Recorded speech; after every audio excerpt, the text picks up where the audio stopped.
Hello students, I am Simran and welcome back to your own channel Ashish Tiwari. आज का जो video रहने वाला है वो बीए प्रोग्राम सेमेस्टर 2 पे बेस्ड रहने वाला है, जिसमें हम डिस्कस करने वाले हैं हिंदी कविता मध्यकाल और आधुनिक काल तक। तो स्टूडेंट्स, ये जो वीडियो रहने वाली है ना, वो most important exam focus video रहने वाली है स्टूडेंट्स के लिए, आप सभी के लिए। ठीक है, तो आज की इस वीडियो में मैं आप सभी के लिए लेकर आई हूँ top 10 most important question answer, ठीक है, जिनके डायरेक्टली एग्जाम में आने के बहुत ज्यादा हाई चांसेस होते हैं। ये जो क्वेश्चन है ना, वो हमने रैंडमली पिक नहीं करे हैं स्टूडेंट्स, बल्कि प्रीवियस ईयर क्वेश्चन पेपर और आपके जितने भी टीचर सजेशन के बेस पे ही हमने क्या करा है, इनको सिलेक्ट करा है इंपॉर्टेंट टॉपिक और प्रीवियस ईयर क्वेश्चन पेपर के ऊपर ही। ठीक है, तो इसमें ना ज्यादातर हमने वो क्वेश्चंस लिए हैं जिनके एग्जाम में डायरेक्टली आने के चांसेस जो है ना, वो बहुत ज्यादा हो जाते हैं। अगर आप सभी ने ये टॉप 10 क्वेश्चन अच्छे से समझ लिए, पढ़ लिए, तो मान लीजिए आपका एग्जाम का ना 80 से 90% का जो पार्ट है ना, वो यहीं से ही कवर हो जाएगा। तो ये सिंगल वीडियो ही ना आप सभी के लिए एकदम एग्जाम पर्पज से आपके लिए बहुत ज्यादा इंपॉर्टेंट होने वाली है। इस ओनली इसी वीडियो को देखने के बाद ना आप अपने एग्जाम में अच्छा खासा स्कोर कर सकते हैं और अदर किसी वीडियो को देखने की फिर आपको नीड नहीं पड़ेगी। तो स्टूडेंट्स, अगर आप हमारे चैनल पे फर्स्ट टाइम विजिट कर रहे हैं तो मेक श्योर चैनल को जरूर सब्सक्राइब कर लीजिएगा, जिससे आने वाली सभी वीडियो के नोटिफिकेशन आप सभी को टाइम पर मिल जाए। और हाँ, इस वीडियो के बीच में मैं आप सभी के लिए लेकर आई हूँ एक स्पेशल गिव अवे। वीडियो के बीच में मैं आपसे इस सब्जेक्ट से रिलेटेड कुछ क्वेश्चन पूछूंगी। जो भी स्टूडेंट सबसे पहले और सबसे करेक्ट आंसर देगा, उन स्टार्टिंग के 3 लकी विनर्स को हम देंगे एब्सोल्युटली फ्री नोट्स। ठीक है, तो उन्हें हम देंगे हमारी तरफ से फ्री नोट्स। और अगर ये विनर जैसे ही हमारे विनर अनाउंस होते हैं, जैसे ही विनर निकलते हैं, वैसे ही तुरंत हम अनाउंस कर देंगे हमारे व्हाट्सएप एंड टेलीग्राम चैनल पर। तो आप सभी हमारे व्हाट्सएप एंड टेलीग्राम चैनल को फॉलो करके जरूर रख लीजिएगा, लिंक आपको डिस्क्रिप्शन में मिल जाएगा।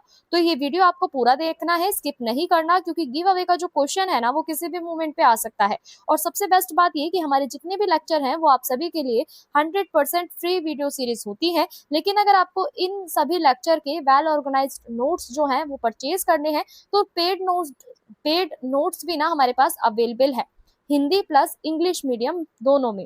तो प्राइस भी यहाँ पे आपका स्टूडेंट फ्रेंडली यहाँ पे रखा गया है। डिस्क्रिप्शन में दिए गए हमारी वेबसाइट के लिंक पर आप विजिट करेंगे तो आप वहां से इजीली नोट्स को बाय कर सकते हैं। नोट्स का प्राइस ओनली 50 रुपीज यहाँ पे रहने वाला है। अगर आपको नोट्स नहीं भी लेने तो इट्स ओके, आप लेक्चर वीडियो से भी अपना जो प्रिपरेशन है उसे और भी ज्यादा स्ट्रांग बना सकते हैं। तो चलिए स्टार्ट करते हैं आज की वीडियो को, जिसमें हम डिस्कस करने वाले हैं बीए प्रोग्राम सेकंड सेमेस्टर का सब्जेक्ट हिंदी कविता मध्यकाल और आधुनिक काल। इसमें हम top 10 most important question answer discuss करने वाले हैं, जो आपके ड्यू सोल के एग्जाम के लिए गेम चेंजर साबित होंगे। So ready, so let's begin. तो स्टूडेंट्स, यहाँ पे हमारा जो फर्स्ट क्वेश्चन रहने वाला है वो ये है कि सूरदास के काव्य में वात्सल्य रस का स्वरूप जो है उसे स्पष्ट कीजिए। वही ये प्रश्न आपसे इस तरीके से पूछा जा सकता है कि सूरदास के काव्य की जो भाषा है और जो उसकी शैली है, उसकी क्या विशेषताएं हैं। तो देखो, इसे इस प्रश्न को समझाने से पहले, इसको डिस्कस करने से पहले ना, मैं आपको शॉर्ट में एक्सप्लेन कर देती हूँ। ठीक है, ये जो पूरा आपका सब्जेक्ट है ना, इसके अंदर ना हम हिंदी में जितनी भी आपकी कविताएं हैं, ठीक है, हिंदी में हम हिंदी लिटरेचर का जो हम जो पार्ट पढ़ रहे हैं, यानी हिंदी कविताएं जो आपकी पढ़ेंगे ना, वो ज्यादातर आपकी इसमें कौन सी पढ़ेंगे, मध्यकाल वाली और आधुनिक काल वाली। ठीक है, जैसा हम हिंदी साहित्य में पहले भी पढ़ चुके हैं कि आपके हिंदी साहित्य को यहाँ पे 4 कालों में विभाजित करा गया है। ठीक है, मध्यकाल, आधुनिक काल और उससे पहले आपका जो रीति काल है। ठीक है, अलग अलग काल में ना आपका यहाँ पे इसको विभाजित किया गया है हिंदी साहित्य को। तो बेसिकली जो ये आपका सब्जेक्ट है ना, हिंदी कविता मध्यकाल और आधुनिक काल, इसके अंदर हम ये डिस्कस करने वाले हैं कि जो आपके जितने भी मध्यकाल के जो कवि है ना, वो कौन कौन से रहे हैं, उनकी कौन कौन सी रचनाएं यहाँ पे रही हैं, कौन कौन सी कविताएं रही हैं। वहीं अगर हम बात करें यहाँ पे आधुनिक काल की, तो आधुनिक काल के अंदर भी हमारे जितने भी कवि रहे हैं, जितने भी लेखक रहे हैं, उनकी कौन कौन सी जो रचनाएं हैं, कौन कौन सी कविताएं हैं, कौन कौन सी कहानियां हैं, पूरे इस सब्जेक्ट में हम ये सारी चीजें डिस्कस करने वाले हैं। और इस सब्जेक्ट में जितनी भी अभी तक मैंने आपको चीजें बताई हैं, इसके मैं टॉप 10 मोस्ट इंपोर्टेंट क्वेश्चन को मैं इस तरीके से आपके लिए प्रिपेयर करके लेकर आई हूँ, जिससे आपका जो पूरा सिलेबस है वो भी कंप्लीट हो जाए। देन आपको यहाँ पे जो क्वेश्चन आंसर जो दिए गए हैं, उसका भी एक पैटर्न आपको समझ में आ जाए, पूरा आपको इन शॉर्ट में सारी चीजें समझ में आ जाए, कोई भी चीज यहाँ पे आपकी छूटे ना। ठीक है जी, तो यहाँ पे हमसे पहला प्रश्न क्या बोला गया कि जो आपके सूरदास जो थे, ठीक है। सूरदास के काव्यों में ज्यादातर हमें वात्सल्य रस देखने को मिलता है। अब ये वात्सल्य रस क्या है, देखो हिंदी व्याकरण के अंदर आप सभी ने 8th से लेके 9th तक जो आपका हिंदी व्याकरण जो है ना, उसमें अलग अलग आपके क्या दिए होते हैं, अलग अलग टॉपिक दिए होते हैं, ठीक है, जिसमें हम बचपन से ही हम सीखते आए हैं हिंदी में। हम पहले उसमें हिंदी के अंदर हम भाषा सीखते हैं, फिर वर्ण संरचना सीखते हैं, फिर आपका संज्ञा सीखते हैं, सर्वनाम सीखते हैं, विशेषण सीखते हैं, क्रिया विशेषण सीखते हैं, ठीक है। फिर हम उसमें लोकोक्ति या मुहावरे, पैराग्राफ, ये सारी चीजें हम सीखते हुए जाते हैं। तो उनमें से ही ना आपको याद होगा तो आपने 8th नहीं 9th में आपने, ठीक है, मैक्सिमम लोगों ने यहाँ पे 9th में ना रस पढ़े होंगे, ठीक है, और 8th में आप लोगों ने समास पढ़े होंगे, ठीक है। तो यहाँ पे अभी तो समास की तो बात हो नहीं रही, यहाँ पे बात किसकी हो रही है, रस की बात हो रही है इस प्रश्न में। तो देखो स्टूडेंट्स, रस ना आपके यहाँ पे 8 प्रकार के होते हैं, ठीक है, अलग अलग हमने पढ़ा, वीर रस, रौद्र रस, ठीक है, प्रेम रस, श्रृंगार रस, ये अलग अलग क्या है आपके रस के टाइप है, ठीक है। तो उनमें से ही जो सूरदास जो है ना, सूरदास जी जो है, इन्होंने जितनी भी अपनी काव्य रचना करी है ना, चाहे कहानियां बनाई हो, चाहे कविताएं बनाई हो, उनके अंदर ना ज्यादातर इन्होंने वात्सल्य रस का उपयोग करा है।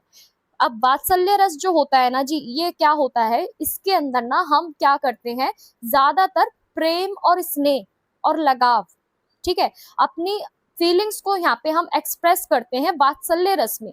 यानी यहाँ पे जो प्रेम है ना, वो किसी के यहाँ पे जो प्रेम है, यहाँ पे आपका जो माता से मिलने वाला जो प्रेम है, आपको अपने माता पिता से जो मिलने वाला प्रेम है, जो भाई बहनों से जो मिलने वाला प्रेम है, उसको इसके अंदर रखा गया है, यानी वात्सल्य रस बोला गया है। तो अभी तक जितनी भी हमने सूरदास जी की जो रचनाएं पढ़ी हैं, अब उसके अंदर हमें बताना है, उन्होंने ज्यादातर वात्सल्य रस जो है उसका स्वरूप इन्होंने दिखाया है अपने काव्य रचना में। वही इनकी जो भाषा शैली है, उसकी क्या क्वालिटीज है, या हम कह सकते हैं क्या विशेषताएं हैं। तो देखो, अगर हम इसे छोटे से इंट्रो से समझे ना स्टूडेंट्स, जो आपके सूरदास जी जो थे ना, ये भक्ति काल के क्या थे, आपके कृष्ण भक्त कवि थे। कृष्ण भक्त मीन्स कि ज्यादातर सूरदास की आप जितनी भी कविताएं देखेंगे, जितनी भी आप साहित्य उनका पढ़ेंगे, जितना भी आप रचनाएं पढ़ेंगे, कहानियां पढ़ेंगे, ज्यादातर आपको सूरदास का जो हिंदी साहित्य जो है ना, उसके अंदर इन्हें भक्ति काल का कवि यहाँ पे माना गया, क्योंकि ज्यादातर इन्होंने कृष्ण भक्ति पर ही अपने काव्य रचनाएं करी हैं, ठीक है। यानी अपनी कहानियां, कविताएं, इन सारी रचनाओं को इन्होंने ज्यादातर कृष्ण भक्ति के ऊपर ही यहाँ पे क्या करा है, लिखा है, ठीक है। अब वे पुष्टि मार्ग के महान कवि माने जाते हैं, ठीक है। तो इनकी जो प्रमुख रचना जो है ना, सूर सागर, सूर सागर क्या है, सूरदास जी की सबसे प्रमुख रचना है, जिसमें इन्होंने क्या करा है, कृष्ण जी की जितनी भी बाल लीलाएं हैं, ठीक है, जितने भी गोपियों का जो प्रेम है कृष्ण जी को लेके, भक्ति का जो एक सुंदर जो चित्रण है ना, ठीक है, मतलब इस तरीके से इन्होंने यहाँ पे कृष्ण भक्ति का यहाँ पे गुणगान करा है अपनी कविताओं के माध्यम से, अपनी रचनाओं के माध्यम से, कि आप पढ़ते के साथ ही उसमें क्या हो जाएंगे, खो जाएंगे, ठीक है। तो सूरदास जी ना विशेष रूप से ज्यादातर वो कृष्ण जी के ऊपर जो उनका जो बाल स्वरूप है ना, यानी जब कृष्ण जी छोटे थे, उनकी जितनी भी बाल लीलाएं थी, आपने देखा होगा कई ऐसे सीरियल्स हैं, ठीक है, आपने पढ़ा भी होगा। और हिंदू धर्म में, हमारे सनातनी धर्म में ये जो चीजें हैं हमें शुरू से ही दिखाई जाती हैं, बताई जाती हैं बचपन से ही, ठीक है। तो यहाँ पे हमने देखा कि सीरियल्स में हमने कई बार देखा है कि कृष्ण जी किस तरीके से जब वो छोटे होते हैं तो कितने नटखट होते हैं, किस तरीके से वो गोपियों को छेड़ते हैं, यशोदा मैया को किस तरीके से परेशान करते हैं। तो जितने भी कृष्ण जी की जो लीलाएं हैं ना, बाल लीलाएं, उन सबका वर्णन किसने करा है, यहाँ पे सूरदास जी ने अपने सूर सागर नाम की एक रचना में करा है। तो इसका वर्णन इन्होंने अपने सूर सागर में यहाँ पे करा। तो हिंदी साहित्य के अंदर ना इन्होंने क्या करा कि वात्सल्य रस को ना एक अनुपम भंडार यहाँ पे बोला गया, यानी वात्सल्य रस को इन्होंने इस तरीके से अपनी इस रचना में दिखाया कि उनकी जो भाषा शैली थी ना, जो उनका जो भाव अभिव्यक्त वो करना चाहते थे, यानी जो भी इन्होंने पोयम लिखी ना, उसके अंदर की जो फीलिंग्स थी ना, जो भाव वो व्यक्त करना चाहते थे, उसने क्या करा, हिंदी साहित्य यानी आपका हिंदी लिटरेचर को ना एकदम अमर बना दिया, यानी इतना अच्छा बना दिया कि आप भी अगर पढ़ेंगे तो आप मगन हो जाएंगे, ठीक है। वहीं अगर हम यहाँ पे बात करें तो 10th क्लास में आपका सबसे फर्स्ट चैप्टर यही हमें देखने को मिलता है आजकल, सूरदास के पद, ठीक है, जिसमें इन्होंने यहाँ पे कृष्ण भक्ति को यहाँ पे दिखाया है, गोपियों का जो प्रेम है किस तरीके से है, राधा जी का जो विरह है, या हम कह सकते हैं मीरा जी का जो विरह योग था वो किस तरीके से था। तो यहाँ पे 10th क्लास की आपकी जो हिंदी की क्षितिज बुक है ना, आप उसमें भी देखेंगे तो आपको किस तरीके से आप पढ़ सकते हैं, देख सकते हैं, समझ सकते हैं। ठीक है, और हो सकता है इस बार बुक का नेम भी चेंज हो गया हो, क्योंकि आपका जो 10th क्लास की जो सिलेबस है, जो 9th का सिलेबस है, वो भी चेंज हुआ है। तो बेसिकली आपको यहाँ पे मेरा समझाने का मतलब यही है, ये बताने का मकसद यही है कि मैं आपको ना यहाँ पे कनेक्टिविटी करा रही हूँ, यानी आपको ऐसा फील ना हो कि आप बोर हो रहे हो पढ़ते टाइम, क्योंकि कई बार हमें होता है ना कि हम वीडियो देख रहे होते हैं ना, तो हमें अजीब सी ही नींद आना शुरू हो जाती है, इंटरेस्ट ही खत्म हो जाता है। तो मैं यहाँ पे ना अलग अलग टॉपिक्स को आपको इस तरीके से इसलिए समझा रही हूँ ताकि आपके लिए ना एक्सप्लेनेशन जो है ना, जो पूरा जो प्रश्न जो है वो एकदम ऐसे मिनटों में, चुटकियों में हो जाए, आपको किसी भी तरीके की कोई कंफ्यूजन ना रहे, ना ही आपको कोई बोरियत फील हो। ठीक है, तो यहाँ पे जो सूरदास जी है, हिंदी साहित्य के अंदर भक्ति काल के सबसे प्रमुख कृष्ण भक्ति के सबसे प्रमुख यहाँ पे ये कवि रहे हैं, जिन्होंने अपनी सूर सागर जैसी रचनाओं के अंदर भगवान कृष्ण की बाल लीलाओं को, गोपियों के प्रेम को और उनकी भक्ति को बहुत सुंदर तरीके से हमारे सामने प्रस्तुत करा है। ठीक है, अब हम आगे समझते हैं कि यहाँ पे वात्सल्य स्वरूप किस तरीके से हमें देखने को मिलता है सूरदास के काव्यों में। तो सबसे पहला पॉइंट आपका क्या कहता है कि कृष्ण की जो बाल लीलाएं हैं ना, इन्होंने सूरदास जी ने इस तरीके से उसे हमारे सामने रिप्रेजेंट करा है कि वो ऐसा लगता है हमें कि ये सब कुछ सच है। ठीक है, सजीव चित्रण मीन्स कि ये सारी की सारी रियलिटी है, सच है, वास्तव में ऐसा है। तो इस तरीके से यहाँ पे सूरदास जी ने बताया है। तो देखो अब इसको समझते हैं कि कैसे बताया। तो सूरदास जी ने ना कृष्ण की जो चंचलता है, ठीक है, जो उनका नटखटपन है, जो उनकी मनमोहक जो गतिविधियां हैं, जो उनका जो स्वभाव है, इन सारी चीजों के बारे में बताया है। यानी जब कृष्ण जी जब छोटे थे, बाल स्वरूप में थे, तो किस तरीके से माखन चुराते थे, किस तरीके से वो जो आपके जो गवाल बाल हैं उनके साथ खेलते थे, यानी किस तरीके से वो गायों को चराते थे, किस तरीके से वो अपने दोस्तों के साथ खेलते थे। ठीक है, और यशोदा मैया को अपनी बाल कीड़ाओं से आनंदित करते थे। बाल कीड़ाएं मतलब जो भी उनकी शरारतें हैं, ठीक है, जो भी उनकी गतिविधियां थी, मनमोहक गतिविधियां, या हम कह सकते हैं जो भी शरारतें थी, अगर हम अपनी सिंपल भाषा में समझे तो जितनी भी उनकी जो शरारतें थी, नटखटपन्ना था, ठीक है, चंचलता थी, इन सब से वो क्या करते थे, यशोदा मैया को यहाँ पे आनंदित करते थे। ठीक है जी, इस तरीके से हमें क्या देखने को मिला, सूरदास के काव्य में वात्सल्य स्वरूप को हमें देखने को मिला। वहीं अगर हम अगले पॉइंट की बात करें तो देखो, माता यशोदा का मातृ स्नेह, ठीक है, माता यशोदा का मातृ स्नेह, यानी इसके अंदर हमें क्या देखने को मिला, सूरदास जी ने वात्सल्य रस का इस तरीके से उपयोग करा कि यहाँ पे माता यशोदा का जो मातृ स्नेह जो था ना, मातृ मीन्स माँ, ठीक है, और स्नेह मतलब आपका प्रेम, लगाव, या हम इसको कुछ भी कह सकते हैं। ठीक है, तो यहाँ पे जो यशोदा मैया का जो मातृ स्नेह था, यानी ममता जो उनकी थी एक तरीके से, तो वो किस तरीके से इन्होंने यहाँ पे रिप्रेजेंट करा सूरदास जी ने ना यहाँ पे काव्य के अंदर यशोदा और कृष्ण, इन सबका संबंध यहाँ पे वात्सल्य का सर्वोत्तम उदाहरण हमें देखने को मिलता है। यानी किस तरीके से जो यशोदा मैया है वो कृष्ण जी को दुलार करती है, उन्हें समझाती है, उनके लिए चिंतित होती है, और उनके प्रति अपने अंदर एक अपार प्रेम रखती है। ठीक है, तो यहाँ पे सूरदास जी ने अपने काव्यों के अंदर क्या बताया है कि जो आपकी यशोदा मैया है वो किस तरीके से कृष्ण जी के प्रति अपना दुलार, प्रेम, चिंता, ये सारी चीजें क्या करती हैं, व्यक्त करती हैं। वहीं यहाँ पे सूरदास जी ने हमें ये भी बताया है कि जो बाल मनोविज्ञान का जो सुंदर चित्रण है, यानी सूरदास ने बालक के यहाँ पे स्वभाव को, उसकी मानसिक प्रवृत्तियों को यहाँ पे क्या करा है, सूक्ष्म एवं यथार्थ चित्रण उसका करा है। तो कृष्ण जी की यहाँ पे जो जिज्ञासा है, जो हट है, जो शरारत है, सरलता है, ये सब पाठकों को ना बहुत ज्यादा आकर्षित करती है। अब देखो यहाँ पे इसे अगर मैं सिंपल भाषा में समझाऊं, क्योंकि कई स्टूडेंट्स ऐसे होते हैं जो हमें कमेंट करते हैं कि उन्होंने 8 तक हिंदी नहीं पढ़ी है, 9 तक नहीं पढ़ी है, तो उनके लिए ना कई बार ऐसा होता है कि कुछ ऐसे डिफिकल्ट वर्ड्स होते हैं जो वो नहीं समझ पाते हैं हिंदी में।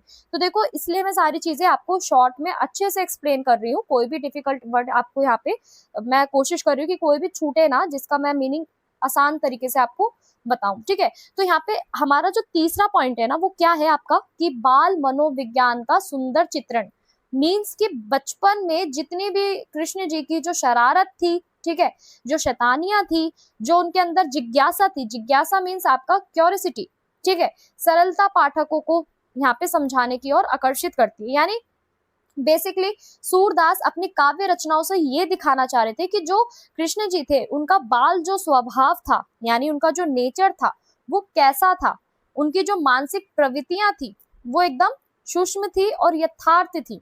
ठीक है, यानी जितनी भी उनके अंदर चंचलता थी, जितनी भी नटखटपना था, ठीक है, जितनी भी शरारतें थी, इस तरीके से सूरदास जी ने अपने काव्यों के अंदर हमें रिप्रेजेंट करा कि जिससे हमें आसानी से समझ में आ जाए कि कृष्ण जी ने कौन कौन सी शरारतें जो थी की थी और कौन कौन सी जो जिज्ञासा है उनके मन में यहाँ पे उत्पन्न हुई है। ठीक है जी। अब अगला पॉइंट क्या कहता है कि वात्सल्य भाव की स्वाभाविकता, यानी सूरदास के यहाँ जो जो आपका वात्सल्य है ना वो आपको यहाँ पे आपको कृत्रिम नहीं दिखेगा। कृत्रिम मीन्स आर्टिफिशियल।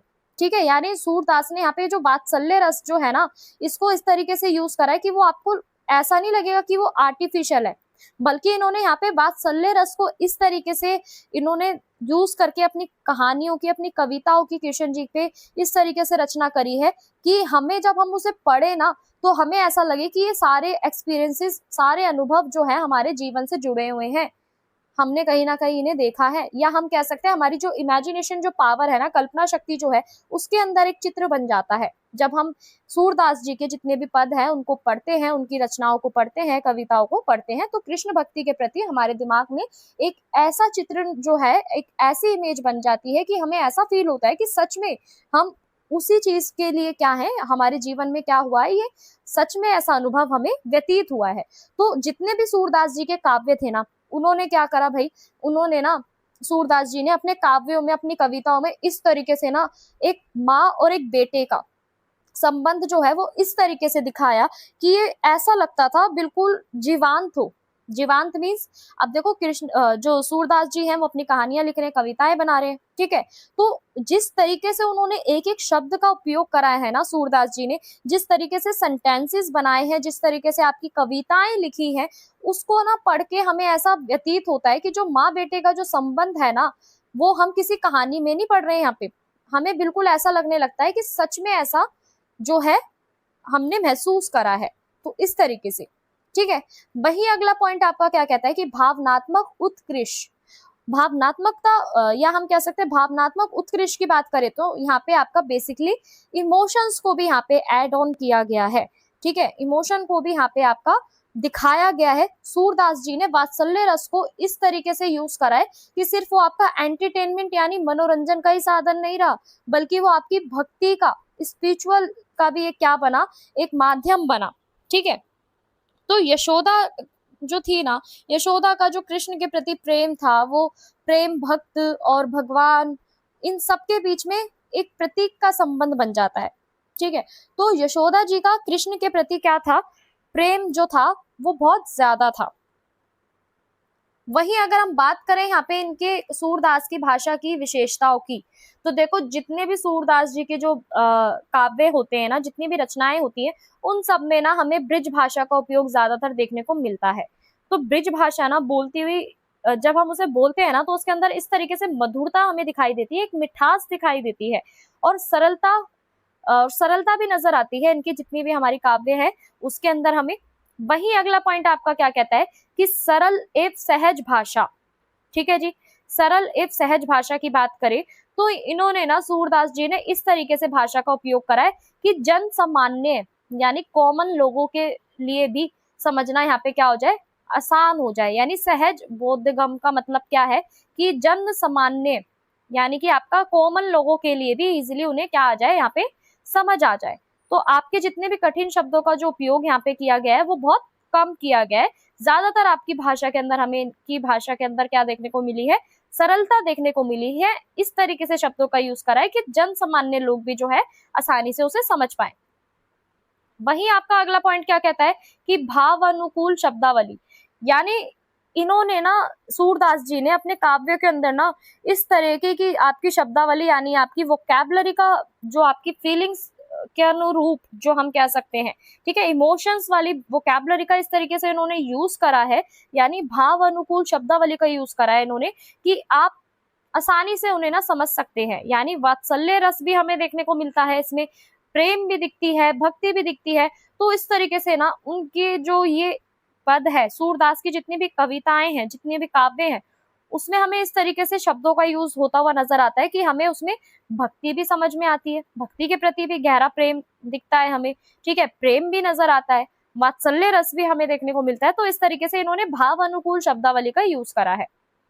वही बात करें संगीतात्मकता की, तो देखो इन्होंने जितने भी अपने वो बनाए हैं ना, पद बनाए हैं, उसके अंदर ना एक राइम्स हमें नजर आती है, यानी एक लय नजर आती है, एक मधुरता हमें देखने को यहाँ पे मिलती है। और एक यहाँ पे हमें गेता, गेता मीन्स यहाँ पे आपका जो हम जिसको हम गा सकते हैं आसानी से, इन सारी चीजों का हमें यहाँ पे एक अद्भुत समन्वय देखने को मिलता है, यानी आपका कोऑर्डिनेशन देखने को मिलता है। तो यही कारण है कि सूरदास के जितने भी आपके पद है ना, वो आज भी यहाँ पे कई जगह गाए भी जाते हैं और उन्हें पढ़ा भी जाता है, ठीक है। तो इसलिए इसके अंदर हमें संगीतात्मकता भी देखने को मिलती है सूरदास जी के पद में।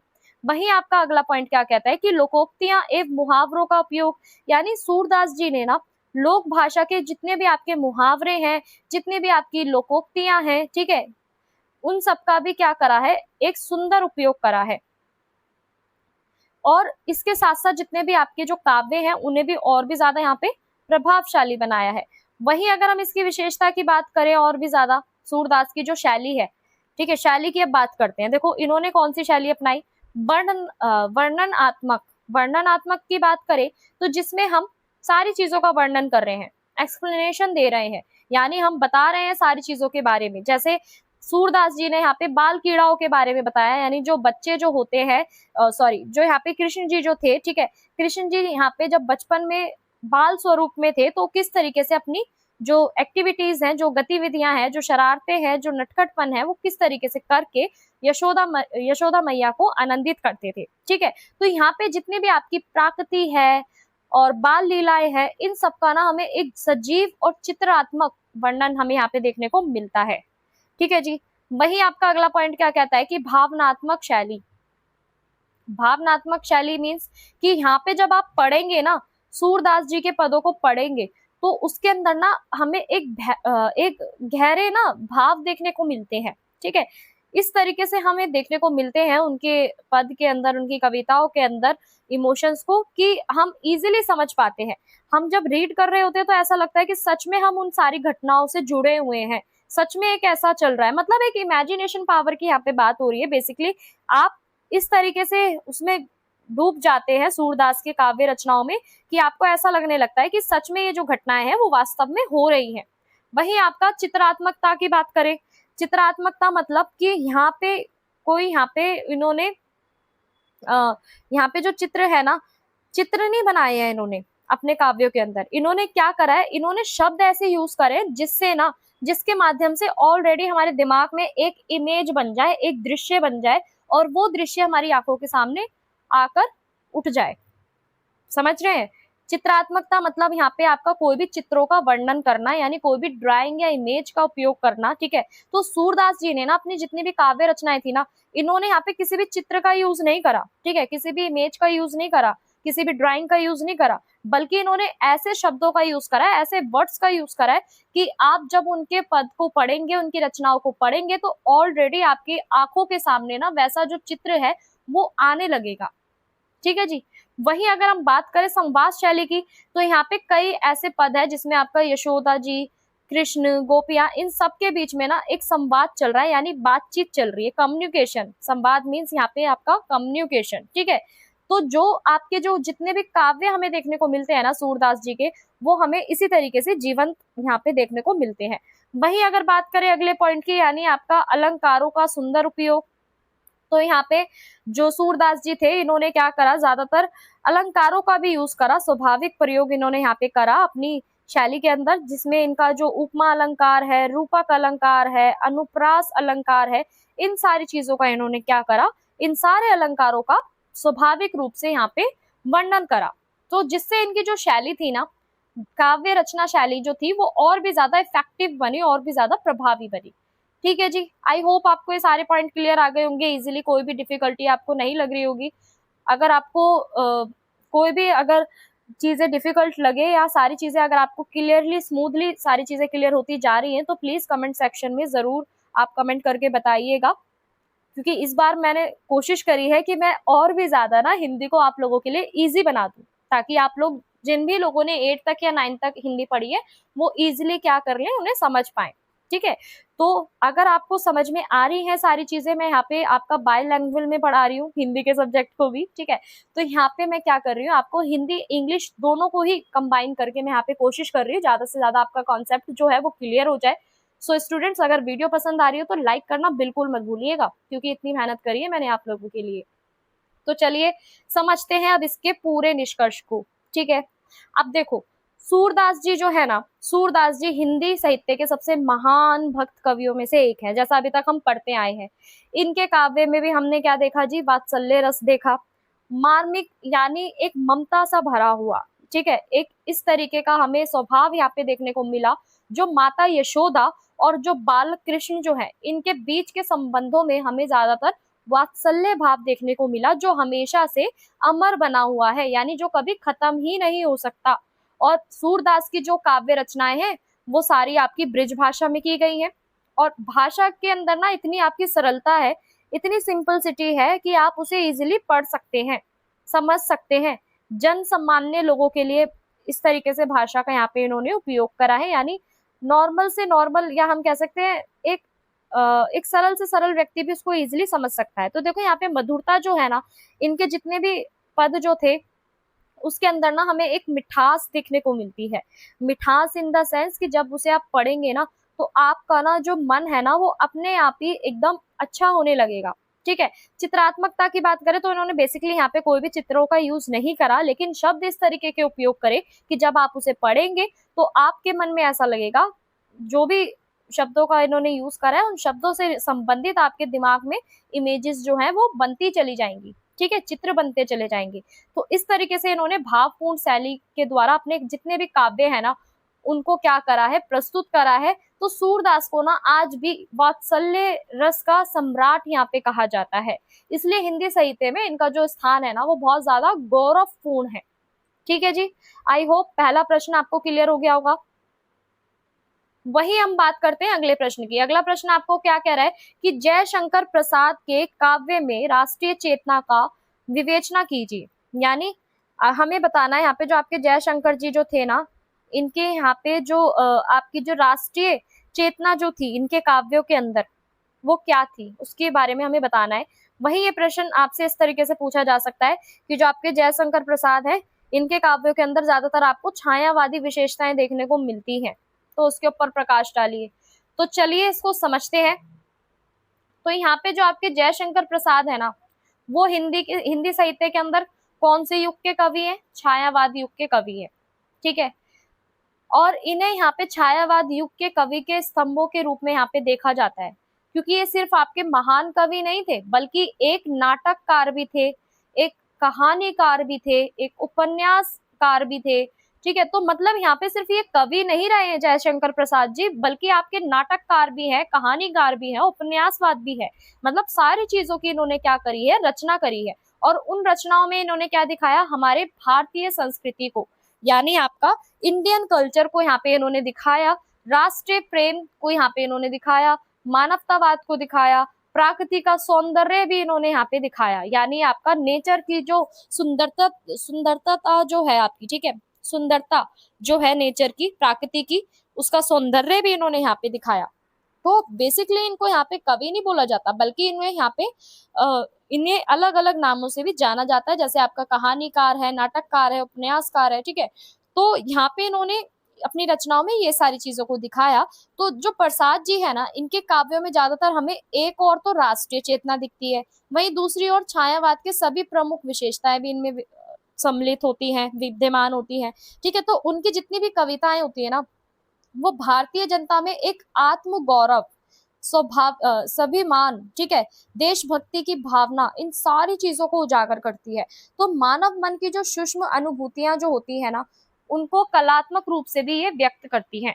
तो बेसिकली यहाँ पे आपका जो जयशंकर प्रसाद जी जो है ये क्या है, एक तरफ अपना राष्ट्रीय चेतना को भी दर्शा रहे हैं, ठीक है, वहीं दूसरी ओर ये छायावाद की जितनी भी आपकी प्रमुख विशेषताएं जो है उनको भी दर्शा रहे हैं। ठीक है। तो भारतीय जनता जो है ना, ज्यादातर इनकी कविताओं के अंदर हमें भारतीय जनता का जो आत्म गौरव जो है, उनका जो स्वाभिमान है, ठीक है, जो देशभक्ति है, ये सारी चीजें हमें देखने को मिलती है। तो चलिए इसको समझते हैं।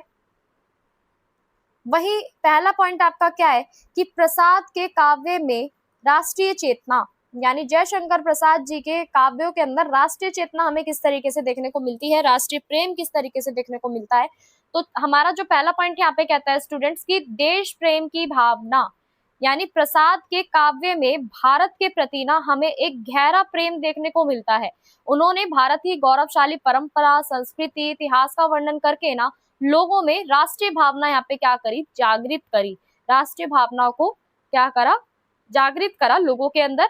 और उनकी एक प्रसिद्ध कविता है, प्रसिद्ध कविता कौन सी है इनकी, कि अरुण यह मधुरमय देश हमारा। ये राष्ट्रीय प्रेम का सबसे बड़ा आपका उदाहरण ये माना जाता है, जयशंकर प्रसाद की कविता इसको माना जाता है, ठीक है। तो यहाँ पे ना आपका राष्ट्रीय प्रेम आपको ज्यादातर देखने को मिलेगा। तो इस तरीके से ना प्रसाद जी ने यहाँ पे क्या करा है कि काव्यों में ना भारत के प्रति एक गहरा प्रेम दिखाया है, भारत की गौरवशाली परंपराओं को दिखाया है, उसकी संस्कृति को दिखाया है, ठीक है, उसके इतिहास को दिखाया है, जो लोगों के अंदर ना राष्ट्र के प्रति एक प्रेम उत्पन्न करे। वहीं अगर हम बात करें अगले पॉइंट की, तो गौरवशाली अतीत का चित्रण, यानी प्रसाद ने भारतीय इतिहास के जितने भी आपके स्वर्णिम अध्याय हैं उनका स्मरण करके जनता को अपने अतीत पर गर्व करने की प्रेरणा दी है। उन्होंने बताया कि भारत जो है ना वो आपका ज्ञान, संस्कृति और सभ्यता का केंद्र रहा है, यानी गौरवशाली अतीत भी इन्होंने बताया भारत का। यानी जयशंकर प्रसाद जी ने बताया कि भारत का जो इतिहास है ना वो इस तरीके से रहा है कि हमें ना उस पर गर्व करना चाहिए, ठीक है, उसके अतीत पे हमें गर्व करना चाहिए, क्योंकि भारत जो है आपका संस्कृति, सभ्यता, ज्ञान, इन सब का क्या रहा है, केंद्र रहा है। वही इन्होंने क्या बोला है कि स्वतंत्रता की प्रेरणा, यानी जितने भी प्रसाद जी की जो काव्य है ना इसके अंदर आपको प्राधीनता के साथ साथ ना आपको यहाँ पे विरोध और स्वतंत्रता की आकांक्षा भी यहाँ पे दिखाई देगी। तो लोगों को यहाँ पे आत्मसम्मान और स्वतंत्र जीवन जीने के लिए भी इनकी जितनी भी काव्य रचनाएं वो प्रेरित करती है। वहीं यहाँ पे सांस्कृतिक राष्ट्रवाद की बात करें तो प्रसाद जी का जो राष्ट्रवाद है ना वो केवल आपका यहाँ पे राजनीति नहीं था, बल्कि यहाँ पे सांस्कृतिक भी था, क्योंकि वे भारतीय संस्कृति, धर्म, दर्शन, परंपरा, इन सबको क्या मानते थे, राष्ट्र की आत्मा मानते थे। इसलिए हमें सांस्कृतिक राष्ट्रवाद भी यहाँ पे इनके काव्यों में देखने को मिला। वहीं आपका अगला प्रश्न की अगला पॉइंट की मानवतावादी दृष्टिकोण। तो देखो उनकी जितनी भी राष्ट्रीय चेतना जो थी ना, उनकी राष्ट्रीय चेतना इतनी संकीर्ण नहीं थी, ठीक है, वो पूरे मानव जाति के कल्याण की कामना करते थे। उनके काव्यों में हमें विश्व बंधुत्व और मानव प्रेम की भावना भी दिखाई देती थी। यानी इनके ज्यादातर आपके जितने भी काव्य है ना, ज्यादातर ये मानवतावादी दृष्टिकोण को ये बढ़ावा देते थे, यानी हम सब मिलके क्या रहे, पूरा विश्व मिलके क्या रहे, एक साथ रहे, विश्व बंधुत्व की भावना हमें देखने को मिलती है और एक दूसरे के प्रति यानी मानव प्रेम भी हमें यहाँ पे देखने को मिलता है इनकी कविताओं के माध्यम से, काव्यों के माध्यम से। वहीं अगला पॉइंट क्या कहता है कि राष्ट्रीय एकता का संदेश, यानी जाति के ऊपर, वर्ग के ऊपर, क्षेत्रीय भेदभाव से ऊपर उठकर काव्य जी इसने प्रसाद जी ने इन्होंने यहाँ पे क्या करा कि राष्ट्रीय एकता को बल देते हुए जितने भी उनके अनुसार जो राष्ट्र की जो उन्नति है ना तभी संभव है जब यहाँ पे लोग मिलकर एक दूसरे का सहयोग करेंगे, लोग मिलकर यहाँ पे कार्य करेंगे। तो यहाँ पे जो आपके प्रसाद जी है ना, इन्होंने यहाँ पे राष्ट्रीय एकता का भी संदेश दिखाया है, बताया है कि हमें जाति, वर्ग, क्षेत्रीय भेदभाव से ऊपर उठकर हमें राष्ट्रीय एकता को बढ़ावा देना चाहिए। जब भी हमारे राष्ट्र की उन्नति संभव है, यानी तभी हमारा देश जो है उन्नति की तरफ, प्रोग्रेस की तरफ तभी बढ़ सकता है जब सभी मिलके एक साथ क्या करें, आपका कार्य करें। अब इनके जितने भी काव्य रचनाएं हैं, ठीक है, उनकी प्रसाद जी के जो काव्य है इसके अंदर आपकी जो छायावादी विशेषताएं हैं वो कौन कौन सी है। तो सबसे पहला पॉइंट आपका क्या कहता है कि आत्म अनुभूति और व्यक्तिवाद, ठीक है, आत्म अनुभूति और व्यक्तिवाद की जितनी भी आपकी धाराएं हैं या हम कह सकते हैं जितनी भी विशेषताएं वो हमें देखने को मिलती है। छायावाद की प्रमुख विशेषता यहाँ पे क्या है, आत्म अनुभूति, ठीक है। प्रसाद ने अपने काव्य में मनुष्य के आंतरिक भावों, संवेदनाओं और अनुभूतियों को यहाँ पे इन्होंने क्या करा है, अभिव्यक्त करा है। यानी आत्म अनुभूति और व्यक्तिवाद को भी इन्होंने यहाँ पे बढ़ावा दिया है। छायावाद की जो प्रमुख विशेषता है वो क्या है आपकी आत्म अनुभूति। तो इसके माध्यम से काव्य प्रसाद जी ने अपने काव्यों में ज्यादातर मनुष्य के जितने भी आंतरिक भाव जो होते हैं ना, जितने भी हमारे इमोशंस होते हैं, ठीक है, उनके बारे में इन्होंने यहाँ पे बताया है। वहीं आपका अगला पॉइंट क्या कहता है कि प्राकृतिक चित्रण, यानी इन्होंने नेचर के बारे में भी बताया है कई सारी चीजें, ठीक है। इन्होंने ना अपने काव्यों के अंदर नेचर को इस तरीके से दिखाया है कि हमें ऐसा लगता है इनके काव्यों को पढ़ने के बाद कि सच में जो नेचर जो है ना, उसके अंदर हम इस वक्त क्या होते जा रहे हैं, डूबते जा रहे हैं, डूबते जा रहे हैं इन द सेंस कि जो भी हम इनकी कविताएं पढ़ते हैं ना प्रकृति से संबंधित, ऐसा लगने लगता है कि उसमें सजीव चित्रण किया गया है, ठीक है। तो प्रकृति यहाँ केवल उनका दृश्य नहीं है, बल्कि यहाँ पे मानवीय भावनाओं को क्या करता है, ये सहचारी बनाता है। वहीं रहस्यवाद, यानी इनकी ज्यादातर कविताओं में ना हमें रहस्य आत्मकता का सुंदर समावेशन देखने को मिलता है, और वे प्रकृति और जीवन के पीछे छिपे गूढ़ साहित्य की भी खोज यहाँ पे करते हैं। वहीं अगला पॉइंट आपका क्या कहता है कि सौंदर्य भावना, यानी प्रसाद ने यहाँ पे प्रकृति, मानव जीवन के विविध रूपों में सौंदर्य का जो अनुभव है ना वो बहुत ज्यादा किया है। इनकी जो काव्य दृष्टि है वो अत्यंत कैसी है, सौंदर्य परक है। वहीं बात करें हम प्रतीक आत्मकता की, तो इन्होंने भी यहाँ पे क्या करा है कि इनकी जितनी भी रचनाएं है ना उसमें अनेक प्रतीकों का इन्होंने उपयोग हमें देखने को मिलता है। वो प्रतीक और वो बिंब इस तरीके से हमें दिखाए जाते हैं कि उसको पढ़ने के बाद ना हमें एकदम गहरा भाव दिखे, ठीक है। यानी इन्होंने यहाँ पे अपनी रचनाओं में इस तरीके से अपनी शब्दावली का यूज करा है कि उन शब्दों को पढ़ने के बाद ना हम उनके पीछे छुपे हुए गहरे भावों को यहाँ पे समझने लगे। वहीं अगला पॉइंट आपका क्या कहता है कि कल्पना शक्ति। कल्पना शक्ति की बात करें तो यहाँ पे इमेजिनेशन की जो इमेजिनेशन पावर जो है ना उसको इतना इन्होंने समृद्ध बनाया ना, यानी आपकी कल्पनाशीलता को इतना यहाँ पे इन्होंने समृद्ध बना दिया अपनी कविताओं के माध्यम से। इतनी सारी उन्होंने उसमें कल्पना का जो भाव है उसको इस तरीके से सुंदर तरीके से हमारे सामने पेश करा है कि अगर आप पढ़ोगे तो आपको पढ़ने के बाद कैसा लगेगा कि आप उनके अंदर क्या होते जा रहे हैं, डूबते जा रहे हैं, गुम होते जा रहे हैं, ठीक है। तो यहाँ पे प्रसाद जी की जो आपकी कविताएं है ना उसके अंदर हमें कल्पना शक्ति और आपका जो भावनाएं हैं उनका एक सुंदर समन्वय देखने को मिलता है, यानी एक अच्छा कोऑर्डिनेशन देखने को मिलता है। वहीं अगला पॉइंट क्या कहता है कि मानवीकरण। उन्होंने ना ज्यादातर प्रकृति के जितने भी आपके विभिन्न तत्व हैं इन सबका क्या करा है, मानवीकरण करके उन्हें जीवांत बना दिया है। इसमें आपके जितने भी काव्य है ना वो ज्यादातर आपके भावनात्मकता और कलात्मकता को यहाँ पे क्या करते हैं, बढ़ाते हैं। वहीं इसमें हमें संगीतात्मकता भी देखने को मिलती है, यानी आपका म्यूजिक की अगर हम बात करें, म्यूजिक इन द सेंस यहाँ पे दूसरा वाला म्यूजिक नहीं है, ठीक है, यहाँ पे एक राइम वाला म्यूजिक है। तो यहाँ पे प्रसाद जी जो है ना वो अपनी भाषा को इस तरीके से मधुर तरीके से बताते हैं, इस तरीके से कोमल तरीके से हमारे सामने लयात्मक यानी आपका रैम वाइज इस तरीके से हमें बताते हैं, लिखते हैं इस तरीके से, ठीक है, कि जब हम उनके काव्यों को पढ़े ना तो उसके अंदर हमें एक संगीतात्मकता दिखे, ठीक है, मतलब एक राइमिंग दिखे। तो इस तरीके से वो अपने काव्य को यहाँ पे लिखते हैं। वहीं अगला पॉइंट आपका क्या कहता है कि संस्कृति निष्ठा भाषा। संस्कृत निष्ठ भाषा की अगर हम बात करें यहाँ पे तो इनकी जितनी भी भाषा है ना वो ज्यादातर आपकी संस्कृत का यहाँ पे गहरा प्रभाव हमें देखने को मिलता है। तत्सम शब्दों का इन्होंने ज्यादातर उपयोग करा है अपनी रचनाओं के अंदर गरिमा को दिखाने के लिए, गंभीरता को दिखाने के लिए, ठीक है। तत्सम शब्द आप लोगों ने पढ़े भी होंगे, स्टार्टिंग से हम लोग पढ़ते आए हैं, ठीक है, 4th 5th से हम लोग पढ़ते आए हैं। तो तत्सम शब्द आपके वो होते हैं जो हमारे संस्कृत से लिए जाते हैं। वहीं आपके जो तद्भव शब्द होते हैं ना वो होते हैं जो आपके हिंदी से लिए जाते हैं। तो यहाँ पे प्रसाद जी ने कौन से शब्दों का यूज करा है, तत्सम शब्दों का यूज करा है जो आपके संस्कृत वाले शब्द हैं, ठीक है। जैसे हम पढ़ते हैं ना कि आपका जो सूर्य है, सूर्य को हम कौन सी लैंग्वेज में सूर्य बोलते हैं, यानी आपका संस्कृत भाषा में सूरज को यहाँ पे सूर्य बोला जाता है, वैसे ही आपका हिंदी में आपका सूर्य को यहाँ पे सूरज बोला जाता है।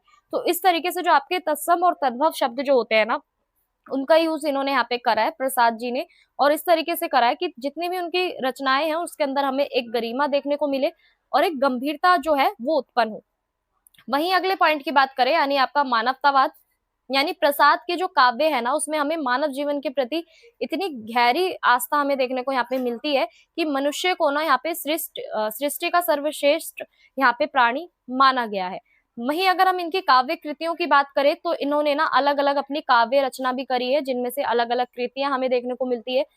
पहली जो है आपकी वो है कामयानी। कामयानी यानी आपका एक सर्वश्रेष्ठ जो काव्य रचना है वो उसमें हमें देखने को मिलती है। इसमें जयशंकर जी ने क्या दिखाया है, यहाँ पे मानव जीवन को बताया है, संस्कृति को बताया है, और जितने भी आपकी फिलॉसफी है ना, जितने भी दर्शन है, उसको भी यहाँ पे बहुत अच्छे से बताया है। वही एक और इनकी काव्य रचना है जिसका नाम है आंसू। तो इस काव्य में ना इन्होंने ज्यादातर करुणा को दर्शाया है, वेदना को दर्शाया है, और मानवीय संवेदनाओं की भी इन्होंने यहाँ पे क्या करी है, बात करी है, अभिव्यक्ति करी है। वहीं अगली जो है इनकी काव्य कृति वो है आपकी झरना।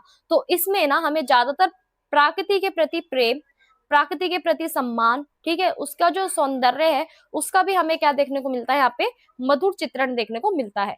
वहीं अगली कौन सी है आपकी लहर।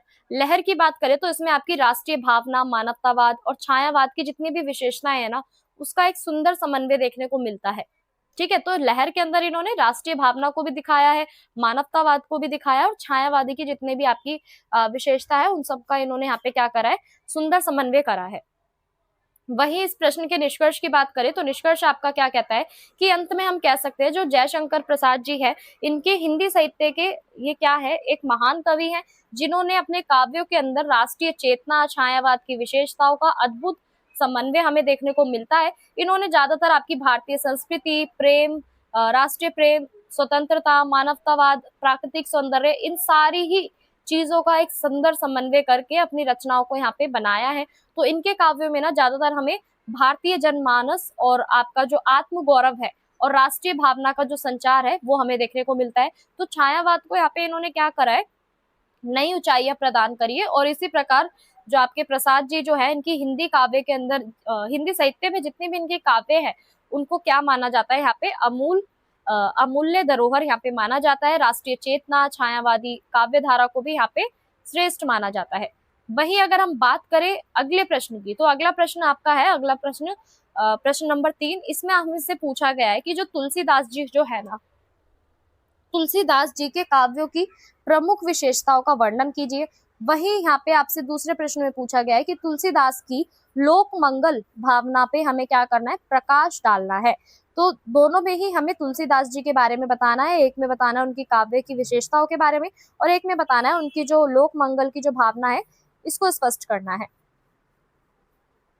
तो स्टूडेंट्स अगर हम यहाँ पे एक छोटे से इंट्रो से समझे तो देखो, हिंदी साहित्य में ना जो भक्ति काल था ना, भक्ति काल में आपके भक्ति काल के एक और कवि हैं, ठीक है। पहले तो हमने कौन से पढ़े अभी ऊपर प्रश्न में, सूरदास जी पढ़े। अब हम पढ़ेंगे तुलसीदास जी के बारे में। तो गोस्वामी तुलसीदास जी जो है ना, वो आपके भक्ति काल के हिंदी साहित्य में क्या है, एक अत्यंत स्थान वो रखते हैं, महत्वपूर्ण कवि माने जाते हैं, क्योंकि इन्होंने क्या करा, ज्यादातर राम भक्ति के ऊपर इन्होंने क्या करा, जोर दिया, ठीक है। राम भक्ति शाखा को ही इन्होंने सर्वश्रेष्ठ माना। और तुलसीदास जी ने ना अपने काव्य के माध्यम से अलग अलग आपकी जो भक्तियां है, नीतियां है, आदर्श जीवन जो है, सामाजिक समन्वय जो है, लोक कल्याण जो है, इन सब का उद्देश्य इन्होंने जो था वो दिया, यानी संदेश दिया सभी को। तो देखो, सूरदास जी कौन से भगवान के प्रति अपना भक्ति लिखते थे, रचनाएं लिखते थे, वो लिखते थे कृष्ण जी के लिए, ठीक है। तो तुलसीदास जी जो यहाँ पे लिख रहे हैं वो आपके राम जी के लिए लिख रहे हैं, ठीक है। ज्यादातर इन्होंने भक्ति पे, आदर्श नीति पे, ठीक है, आदर्श जीवन पे, इन सारी चीजों का लोक कल्याण के अंदर यहाँ पे इन्होंने क्या करा है, संदेश दिया है। तो जितनी भी इनकी रचनाएं हमें देखने को मिलती है ना, वो सिर्फ आपका धार्मिक ग्रंथ नहीं है, बल्कि समाज को एक सही दिशा देने वाले मंगलकारी साहित्य का एक अच्छा उदाहरण है। तो जिसके अंदर आपकी रामचरितमानस, विनय पत्रिका, कवितावली, गीतावली और दोहावली, ये सब क्या है, आपकी तुलसीदास जी की क्या है, सारी रचनाएं हैं, ठीक है, जिसमें इन्होंने क्या करा है, आपके भक्ति को दर्शाया है, नीति को दर्शाया है और आदर्श जीवन को दर्शाया है। तो ये सारी इनकी प्रमुख कृतियां हैं, ठीक है। तो इनके काव्यों में ना ज्यादातर हमें भक्ति, नैतिकता, मानवता, जन कल्याण, इन सारी चीजों का एक सुंदर समन्वय देखने को मिलता है। तो अगर हम यहाँ पे मेन कंटेंट की बात करें, आंसर की, ठीक है, मुख्य भाग की बात करें, तो यहाँ पे आपका जो राम भक्ति है ना, इन्होंने तुलसीदास जी ने ज्यादातर अपने काव्य रचनाओं के अंदर राम भक्ति को यहाँ पे दिखाया है। यानी तुलसीदास के जो काव्य है ना, मूल रूप से यहाँ पे राम भक्ति को दिखाते हैं। उन्होंने भगवान राम को यहाँ पे मर्यादा पुरुषोत्तम राजा, आदर्श पुत्र, आदर्श मानव के रूप में यहाँ पे इन्होंने व्यक्त करा है। इनके अनुसार ना राम की जो भक्ति है ना वो मनुष्य का कल्याण क्या है, कल्याण ही संभव है, भक्ति से ही कल्याण उनका संभव है। तो बेसिकली यहाँ पे तुलसीदास जी यहाँ पे क्या बता रहे हैं, ज्यादातर इनकी रचनाओं में हमें राम भक्ति देखने को मिलती है। भगवान राम के प्रति इन्होंने अपनी सारी रचनाओं का क्या करा है, सारे काव्यों की रचना करी है, ठीक है, जिसके अंदर इन्होंने दर्शाया है मर्यादा पुरुषोत्तम यानी आपके राम जी के बारे में, एक आदर्श राजा के रूप में भी इन्होंने यहाँ पे दर्शाया भगवान राम जी को, आदर्श पुत्र, आदर्श मानव, इन सारी चीजों के रूप में इन्होंने क्या करा है, राम भक्ति को मनुष्य का कल्याण संभव मान के इन्होंने यहाँ पे दर्शाया है। वहीं अगर हम बात करें यहाँ पे लोक मंगल की भावना, तो तुलसीदास का जो संपूर्ण साहित्य था ना वो लोक कल्याण की भावना से प्रेरित था, ठीक है।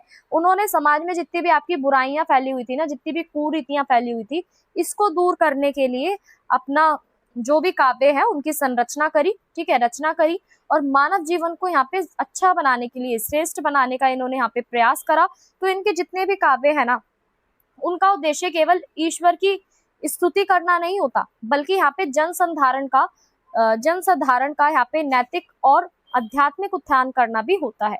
तो बेसिकली यहाँ पे लोक मंगल की जो भावना थी ना वो तुलसीदास का जो पूरा साहित्य जो है इसके अंदर इन्होंने क्या लिखा है कि ज्यादातर लोगों के कल्याण के ऊपर इन्होंने बात करी है। समाज में से जितनी भी आपकी बुराइयां है, असमानता है, कुरीतियां हैं, इनको खत्म करने के लिए इन्होंने ज्यादातर अपनी काव्यों की रचना करी है।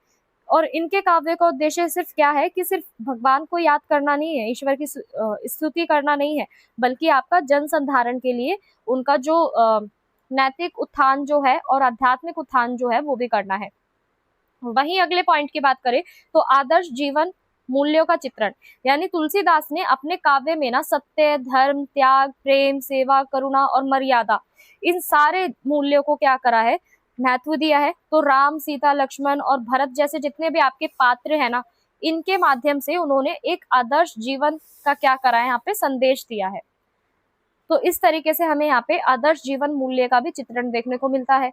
वही आपका अगला पॉइंट क्या कहता है कि समन्वयवादी दृष्टिकोण, यानी तुलसीदास ने भक्ति, ज्ञान, निर्गुण, सगुण, शैव, वैष्णव परंपराओं में ना एक जो समन्वय है वो स्थापित करने का प्रयास करा है। और उनकी ये जो समन्वयवादी भावना है ना वो समाज में एकता और सद्भाव को भी यहाँ पे बढ़ाती है। यानी इन्होंने इस तरीके से कोऑर्डिनेशन करा है भक्ति और ज्ञान के बीच में कि यहाँ पे आप निगुण और सगुण, शैव और वैष्णव, यानी यहाँ पे आपके जितने भी निगुण, मतलब निगुण भक्ति मीन्स कि जो मूर्ति पूजा नहीं करते, जो सिर्फ आस्था में गुरु के उसमें निरंकारी स्वरूप में क्या करते हैं, विश्वास रखते हैं, ठीक है। वही सगुण की यहाँ पे बात करें तो सगुण मतलब जो मूर्ति पूजन करते हैं। वही शैव की बात करें तो यहाँ पे शिव भक्ति परंपराएं जितनी है, वैष्णव की बात करें तो जितने भी आपकी वैष्णव परंपराएं, इन सबका इन्होंने इस तरीके से ना समन्वय, इस तरीके से कोऑर्डिनेशन करा है ताकि समाज में ना आपकी एकता भी बनी रहे और सद्भाव भी बना रहे। क्योंकि उस टाइम पीरियड में जब ये अपने काव्यों की रचना कर रहे थे ना तो समाज जो था ना आपका भक्तों में अलग अलग उसमें ना डिवाइड हो रखा था, यानी निगुण भक्ति भी थी वहां पे, सगुण भक्ति भी थी, कुछ आपके शैव परंपराएं भी थी और कुछ वैष्णव परंपराएं भी थी। तो उस समय में इन्होंने इस तरीके से अपने काव्यों की रचना करी कि जिससे आपकी समाज में एकता भी बनी रहे और जो आपका जो सद्भाव है ये भी बना रहे, ठीक है। तो इसी के साथ इन्होंने समन्वयवादी दृष्टिकोण को अपने काव्यों में अपनाया। वहीं बात करें मानवतावादी दृष्टिकोण, तो तुलसीदास जी ने ना सभी मनुष्यों को यहाँ पे सम्मान माना, प्रेम, दया तथा सहानुभूति पर यहाँ पे इन्होंने बल दिया। उनके काव्यों में ना मानवता की जो भावना है वो भी हमें देखने को मिली, यानी ज्यादातर इन्होंने प्रेम, दया और आपका सहानुभूति, इन सब पे क्या करा, ज्यादातर विश्वास करा। वहीं आपका आदर्श शासन की कल्पना, यानी आपका राम राज, यानी तुलसीदास जी ने ना राम राज का यहाँ पे चित्र प्रस्तुत करके आदर्श शासन व्यवस्था का यहाँ पे क्या बताया, स्वरूप बताया। तो राम राज में सभी लोग यहाँ पे सुखी, सुरक्षित, संतुष्ट रहते हैं, वहां किस प्रकार का अन्याय, भय, शोर कुछ भी नहीं होता, ठीक है। तो यहाँ पे किसी भी तरीके का अन्याय, भय और शोषण किसी भी तरीके का नहीं होता। तो यहाँ पे तुलसीदास जी जब इस रामराज की जो आपकी जो कल्पना है, जब वो इसको लिख रहे थे, ठीक है, तो इसमें उन्होंने इस तरीके से दिखाया कि जो आपका आदर्श शासन व्यवस्था है ना, वो भी ये दिखाना चाह रहे थे। यानी आज के समय में जिस तरीके से हमें अन्याय देखने को मिलता है, भय है, शोषण है, तो यहाँ पे इन्होंने इस तरीके से रामराज को दिखाया कि राम राज्य में क्या था कि ज्यादातर लोग ना सुरक्षित महसूस करते थे, खुद को सुरक्षित रहते थे, ठीक है, संतुष्ट रहते थे, और किसी भी प्रकार का कोई उनका शोषण नहीं होता था, कोई भय नहीं होता था, और अन्याय भी नहीं होता था। वहीं अगर हम बात करें अगले पॉइंट की, तो सामाजिक सुधार की भावना। सामाजिक सुधार की भावना मतलब तुलसीदास ने ना समाज में आपकी नैतिकता, सदाचार को भी स्थापित करने का प्रयास करा। इन्होंने परिवार, समाज और राष्ट्र के प्रति कर्तव्यों का भी यहाँ पे क्या कराया, बोध कराया, और आदर्श आचरण की भी प्रेरणा दी। वहीं बात करें सरल एवं जन भाषा का उपयोग, यानी इन्होंने जितने भी अपने भाषा का उपयोग जो करा है, ठीक है, उसमें ज्यादातर इन्होंने अवधी और ब्रज भाषा जैसी जितनी भी आपकी लोक भाषा है, इनका यूज करा है। इससे ना उनका जो साहित्य है वो आम जनता तक आसानी से पहुंच सके। तो लोक मंगल की जो भावना है वो भी इसका क्या व्यापक रूप हमें देखने को मिलता है। यानी लोक मंगल की जो भावना है ना, इसके अंदर ना हमें अवधी और ब्रज भाषा दोनों ही भाषाओं को यहाँ पे उपयोग नजर आता है। वहीं भाव और कला का सुंदर समन्वय, यानी उनके काव्यों में ना ज्यादातर हमें भक्ति, करुणा, प्रेम, वीरता, शांति जैसे जितने भी आपके विविध भाव हैं, तो स्टूडेंट्स यहाँ पे हमें सुंदर चित्रण देखने को मिलता है भावों का। तो भाषा की इतनी मधुरता है यहाँ पे हमें इनके काव्यों में देखने को मिलती है, जिससे इनका जो काव्य सौंदर्य है ना वो और भी ज्यादा साहित्य को अत्यंत प्रभावशाली बना देता है। वही नैतिक शिक्षा का प्रसार भी हमें देखने को मिला, यानी तुलसीदास जी के जितने भी काव्य थे ना, इसमें मानव जीवन को एक नैतिक दिशा प्रदान करी। उन्होंने यहाँ पे सदाचार, कर्तव्य परण, ठीक है, विनम्रता, परोपकार जैसे गुणों को अपनाने के लिए भी यहाँ पे प्रेरणा मिली। वहीं अगर हम बात करें जन संधारण के कवि की, तो तुलसीदास ने ना राजाओं या विशेष वर्गों के लिए नहीं, बल्कि यहाँ पे सामान्य जनता के लिए भी साहित्य की रचना करी, और इसी के कारण साहित्य आज भी जन जन में क्या है, लोकप्रिय है। वहीं अगर हम बात करें अगले पॉइंट की, तो यहाँ पे अगला पॉइंट क्या है कि लोक मंगल भावना के प्रमुख आयाम, यानी समाज में नैतिक मूल्यों की यहाँ पे स्थापना हुई। भक्ति के माध्यम से आत्मिक शांति का मार्ग हमें देखने को मिला। आदर्श परिवार और आदर्श समाज की कल्पना देखने को मिली। सामाजिक समरसता और एकता का संदेश मिला। जन कल्याण और मानवता की जो भावना है, इसका भी प्रसार देखने को मिला। राम राज्य के माध्यम से हमने जाना कि अर्थ जो आपका आदर्श जो शासन जो है, इसकी स्थापना का भी हमें विचार मिला, और परोपकार, न्याय और दया, प्रेम, इन सारी चीजों की भी हमें शिक्षा मिली।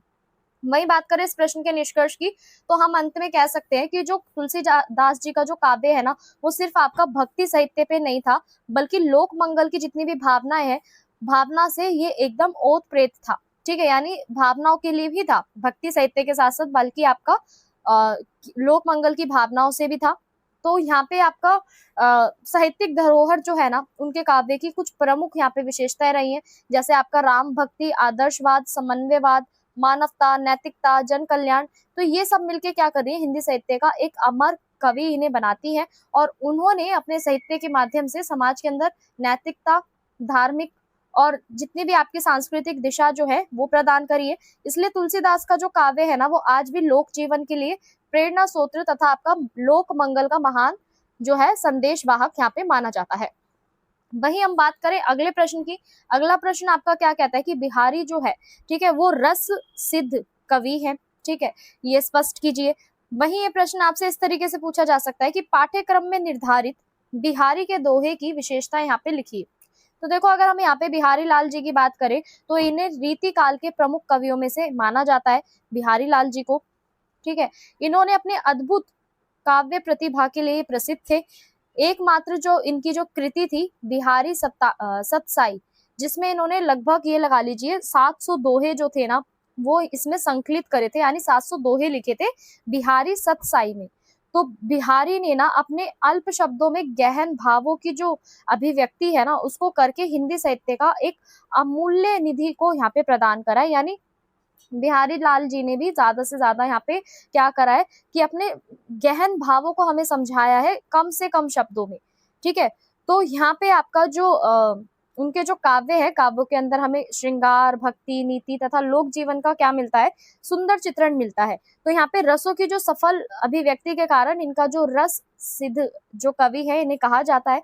तो इनके दोहे में ना ज्यादातर हमें भाव देखने को मिलते हैं, सौंदर्य देखने को मिलता है, कलात्मकता देखने को मिलती है, भाषा की परिपक्वता देखने को मिलती है। तो यहाँ पे जो बिहारी जी जो है वो आपके रीतिकाल के प्रमुख कवियों में से इसलिए एक माने जाते हैं।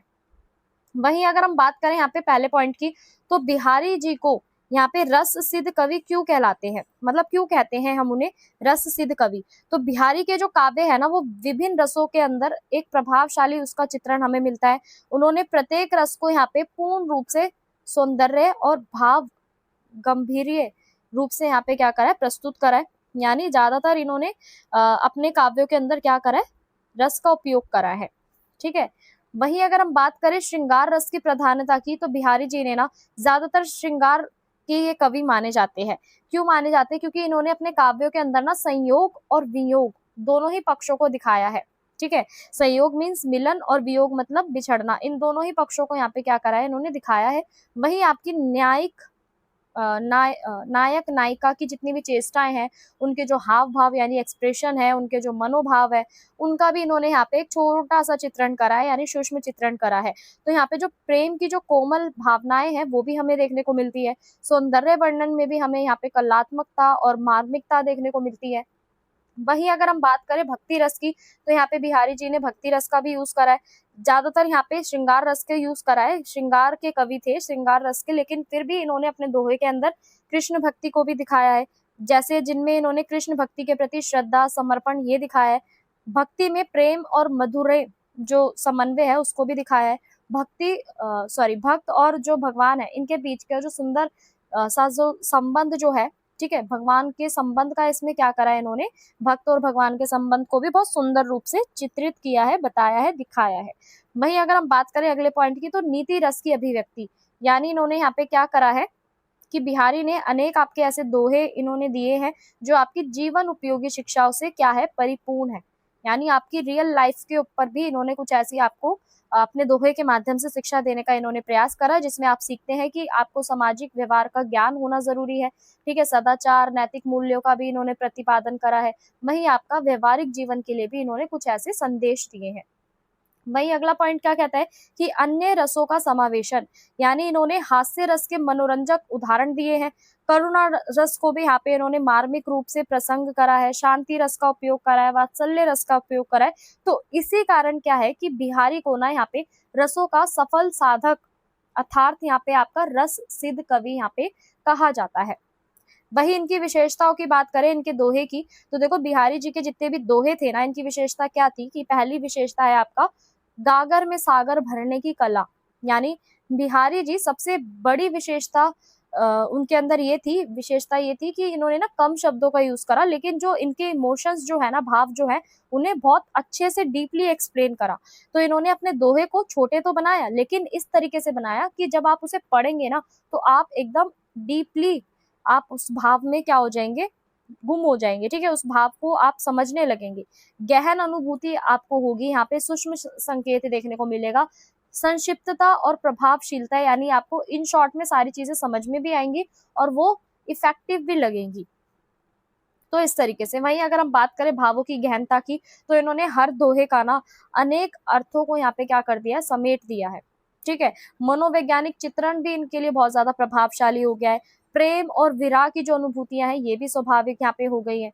वहीं अगर हम बात करें भाषा की परिकृष्टता की, ठीक है, तो साहित्यिक ब्रिज भाषा का इन्होंने यहाँ पे उपयोग करा। भाषा में हमें मधुरता, प्रवाह, संगीत आत्मकता, शब्द चयन अत्यंत यहाँ पे सटीक और प्रभावपूर्ण यहाँ पे लगते हैं। वही बात करें अलंकारों का सुंदर उपयोग, तो यहाँ पे इन्होंने ना बिहारी के जितने भी आपके दोहे हैं इसमें अनेक अलंकारों का इन्होंने क्या करा है, उपयोग करा है, जिसमें हमें अलग अलग देखने को मिलते हैं आपके उपमा अलंकार, रूपक अलंकार, अनुप्रास, यमक, और ये आपका श्लेष अलंकार। तो ये सारे अलंकारों को इन्होंने अपनी काव्यों के अंदर ना शोभा बढ़ाने के लिए यहाँ पे किया है। वही बात करें अगले पॉइंट की, तो आपका प्राकृतिक चित्रण भी देखने को मिलता है, यानी इन्होंने ऋतु का भी बहुत सुंदर रूप से वर्णन करा है। प्रकृति और मानव भावनाओं का भी सामंजस्य स्थापित करा है। वातावरण निर्माण की जो अद्भुत क्षमता है वो भी इन्होंने दिखाई है। वहीं अगर हम बात करें अगले पॉइंट की, तो न्यायिक भेद का चित्रण, यानी विभिन्न प्रकार की जितनी भी आपकी नायिका है इनका भी इन्होंने चित्रण करा है, मनोभाव को दिखाया है, रीतिकाल की जितनी भी आपकी परंपरा है उन्हें भी दिखाया है। तो यहाँ पे पाठ्यक्रम में आपका बिहारी जी के दोहे होने का क्या महत्व है, क्यों आपको पढ़ना जरूरी है इनके दोहों को? तो देखो यहाँ पे इसलिए पढ़ना जरूरी है क्योंकि हमें यहाँ पे श्रृंगार रस देखने को मिलता है, ठीक है। भाषा और शैली, इन सबको भी हमें समझ में आता है कि किस तरीके की इन्होंने भाषा यूज करी है, किस तरीके की शैली को अपनाया है। वहीं अलंकार योजना भी हमें देखने को मिलता है, भक्ति और नीति दोनों के बीच में हमें एक सुंदर समन्वय देखने को मिलता है। वही आपका अगला पॉइंट क्या कहता है कि जीवन के व्यवहारिक अनुभव भी हमें सीखने को मिलते हैं इनके दोहे से। संक्षिप्त में आप किस तरीके से अपने भावों को व्यक्त कर सकते हैं, यानी इन शॉर्ट में आप अपने इमोशंस को कितना डीपली समझा सकते हैं, ये भी हमें इनसे सीखने को मिलता है। और काव्य सौंदर्य और कलात्मकता का भी ये क्या है, एक उत्कृष्ट प्रदर्शन हमें मिलता है। वहीं बात करें इस प्रश्न के निष्कर्ष की, तो निष्कर्ष कहता है कि बिहारी जो है ना वो हिंदी साहित्य के महान रीतिकालीन कवि हैं। उनके काव्यों में आपको श्रृंगार, भक्ति, नीति और अन्य रस जो है ना वो अच्छे से देखने को मिलेंगे, ठीक है। तो इसी वजह से इन्हें क्या बोलते हैं यहाँ पे, रस सिद्ध कवि यहाँ पे इनको कहा जाता है। तो इनके जितने भी दोहे हैं, दोहे की जो भाषा है, शैली है, अलंकार योजना है, भाव गहनता है, संक्षिप्तता जो है, ये सारी आपकी अद्वितीय यहाँ पे मानी जाती है। तो पाठ्यक्रम में निर्धारित इनके जितने भी दोहे हैं वो केवल आपको यहाँ पे काव्य सौंदर्य नहीं दिखाते, बल्कि आपको हिंदी साहित्य में जितनी भी आपकी अमूल धरोहर है ये भी दिखाते हैं। तो इस तरीके से बिहारी का जो स्थान है ना हिंदी साहित्य में, वो आपके लिए बहुत ज्यादा अत्यंत यहाँ पे हिंदी साहित्य में सम्मान पूर्वक है और महत्वपूर्ण है। वही अगर स्टूडेंट्स हम बात करें अगले प्रश्न की, तो अगला प्रश्न आपका क्या कहता है कि कबीर की भाषा पर प्रकाश डाले। वही दूसरा प्रश्न ये बोलता है कि कबीर की जो आपकी सामाजिक चेतना जो है, यानी आपका युगीन चेतना जो है, उसकी विवेचना कीजिए, यानी उसको बताइए। तो देखो यहाँ पे अगर हम कबीर दास जी की बात करें ना, तो ये भी आपके क्या थे, भक्ति काल के कवि थे, जो ज्यादातर आपकी निगुण भक्ति धारा पे क्या करते थे, विश्वास करते थे, यानी निगुण भक्ति का ज्यादातर ये बढ़ावा देते थे, ठीक है। या हम कह सकते हैं निगुण भक्ति धारा के प्रमुख कवि थे। तो ये जो थे ना, ये केवल आपके महान संत ही नहीं थे, सिर्फ कवि ही नहीं थे, बल्कि ये आपके समाज सुधारक और युग श्रेष्ठता का भी ये काम करते थे। तो कबीर जी ने ना यहाँ पे सिर्फ अपने काव्यों के माध्यम से आपको समाज के अंदर जितने भी अंधविश्वास है, रूढ़ियां है, जाति पाति है, धार्मिक आडंबर है, पाखंड है, इन सब का इन्होंने क्या करा है, विरोध करा है। उनकी जो भाषा है ना वो इतनी सरल है, सहज है कि आप जन सामान्य भाषा जो है इन्होंने अपने काव्यों में यूज करा है, यानी कोई भी इसे आसानी से पढ़ सकता है, समझ सकता है, ठीक है। जिसके कारण जितने भी उनके विचार है ना वो लोगों के सीधा हृदय तक पहुंचे, यानी लोगों तक पहुंचने में आसानी हुई। इस तरीके से इन्होंने अपने काव्यों के अंदर भाषा का उपयोग करा है, ठीक है। और जो कबीर जी की जो भाषा है ना, उनकी सामाजिक चेतना और एक दूसरे की जो पूरक है, ठीक है, यानी सामाजिक चेतना और जो उनकी भाषा शैली जो है वो एक दूसरे के यहाँ पे पूरक मानी जाती है। उनकी जो भाषा है, उनकी भाषा में आपकी उनको सिर्फ आप यहाँ पे उन्होंने सामाजिक और आध्यात्मिक विचारधारा को क्या करा है, जन जन तक पहुंचाने का कार्य करा है। वही बात करें इनकी भाषा की विशेषताओं की, यानी कबीर जी की जो भाषा की जो विशेषता है वो कौन सी है, तो सबसे पहला क्या है कि साधु ककड़ी भाषा का उपयोग। साधु ककड़ी भाषा का उपयोग इस यहाँ पे इसलिए कहा गया क्योंकि कबीर जी ने ना ज्यादातर आपकी सारी भाषाओं का मिश्रण हमें देखने को मिलता है इनकी रचनाओं के अंदर, ठीक है। जैसा आपका अवधी हो गया, ब्रिज भाषा हो गई, खड़ी बोली हो गई, भोजपुरी हो गई, पंजाबी हो गई, राजस्थानी हो गई, ठीक है, अरबी और फारसी, ये सारी भाषाओं का हमें मिश्रण देखने को मिलता है, इसलिए इन्हें साधु कड़ी भाषा कहा जाता है, इनकी काव्य की भाषा को, ठीक है। वही अगला पॉइंट क्या कहता है कि सरल एवं सहज भाषा, यानी कबीर जी ने ना कठिन संस्कृतनिष्ठ भाषा का उपयोग ना करके बल्कि इन्होंने इस तरीके से भाषा को अपनाया कि जन भाषा को यहाँ पे इन्होंने अपनाया ताकि आसानी से, ठीक है, इतनी सरलता से वो अपने काव्यों के अंदर भाषा का उपयोग करे कि कोई भी व्यक्ति उसे आसानी से समझ सके और सामान्य व्यक्ति भी जो है आपके, वो भी उनके विचारों को आसानी से समझ सके, पढ़ सके। अगला पॉइंट क्या कहता है कि लोक जीवन से जुड़ी भाषा, यानी कबीर जी की जो भाषा है ना वो ज्यादातर लोक जीवन के अनुभव और उनके व्यवहार से जुड़ी होती है। उन्होंने यहाँ पे दैनिक जीवन में जितने भी आपके प्रचलित शब्द हैं, जितने भी प्रतीक हैं, उनका यूज करा है, यानी नॉर्मली जो आप अपनी भाषा यूज करते हैं, ठीक है, जो भी ज्यादातर इन्होंने जो भी भाषा यूज करी है ना, वो लोगों के जीवन से जुड़े हुए अनुभव और व्यवहार से जुड़ी भाषा का इन्होंने यूज करा है। यानी जो दैनिक जीवन में लोग यहाँ पे ज्यादातर शब्दों का जो यूज करते थे, जो प्रतीकों का यूज करते थे, उनका इन्होंने यहाँ पे यूज करा है। वहीं आपका अगला पॉइंट क्या कहता है कि व्यंग्यात्मक भाषा, यानी समाज में जितनी भी आपकी कुरीतियां फैली हुई है, पखंड है, इन सब पर इन्होंने प्रहार करा है कबीर जी ने। ठीक है, तो कबीर जी ने अपनी भाषा में ना इतनी स्पष्टता और इतनी निर्भागिता दिखाई है कि आसानी से हम उसे समझ पाए। अगला पॉइंट क्या कहता है कि मुहावरे और लोकोक्तियों का प्रयोग, यानी इन्होंने यहाँ पे अपने दोहों के अंदर ना दोहे और जो साखियां हैं, इसमें इन्होंने ज्यादातर मुहावरे का और लोकोक्तियों का यहाँ पे यूज करा है, जिससे जो उनकी भाषा है ना वो और भी ज्यादा प्रभावी और रोचक बन गई है, यानी इंटरेस्टिंग बन गई है। वहीं अगला पॉइंट क्या कहता है कि प्रतीकात्मकता एवं रहस्यात्मक शैली, यानी कबीर जी ने ना आध्यात्मिक भावों को व्यक्त करने के लिए कुछ ऐसे प्रतीक और कुछ ऐसे संकेत का उपयोग करा है, जिससे ना इससे उनके जितने भी काव्य है ना उसमें जो गहराई जो छुपी है, जो दार्शनिकता जो है वो हमें नजर आती है। वहीं अगला पॉइंट क्या कहता है कि भाव अनुकूल भाषा, यानी कबीर की जो भाषा है ना उनके भाव के अनुसार यहाँ पे बदलती रहती है। कहीं वह मधुर बोलते हैं तो कहीं वो यहाँ पे तीखा व्यंग भी करते हैं। वहीं अगर हम बात करें कबीर की जो सामाजिक युग जो चेतना है वो क्या है, तो देखो इन्होंने सबसे ज्यादा सामाजिक चेतना के ऊपर अपने दोहों को बनाया, यानी जाति पाति का विरोध। ज्यादातर इनके जितने भी कबीर जी ने जितने भी अपनी काव्यों की रचना करी उसके अंदर इन्होंने बताया कि जातिगत भेदभाव का इन्होंने ज्यादातर विरोध करा। ठीक है, जात पात का विरोध करा। मनुष्य को यहाँ पे इन्होंने क्या बोला कि मनुष्य जो है ना वो जन्म जो लेता है, मनुष्य की जो श्रेष्ठता है, यानी एक अच्छा मनुष्य जो होता है ना वो अपने कर्मों से निर्धारित होता है कि वो अच्छा है, बल्कि जन्म से नहीं, जात पात से नहीं।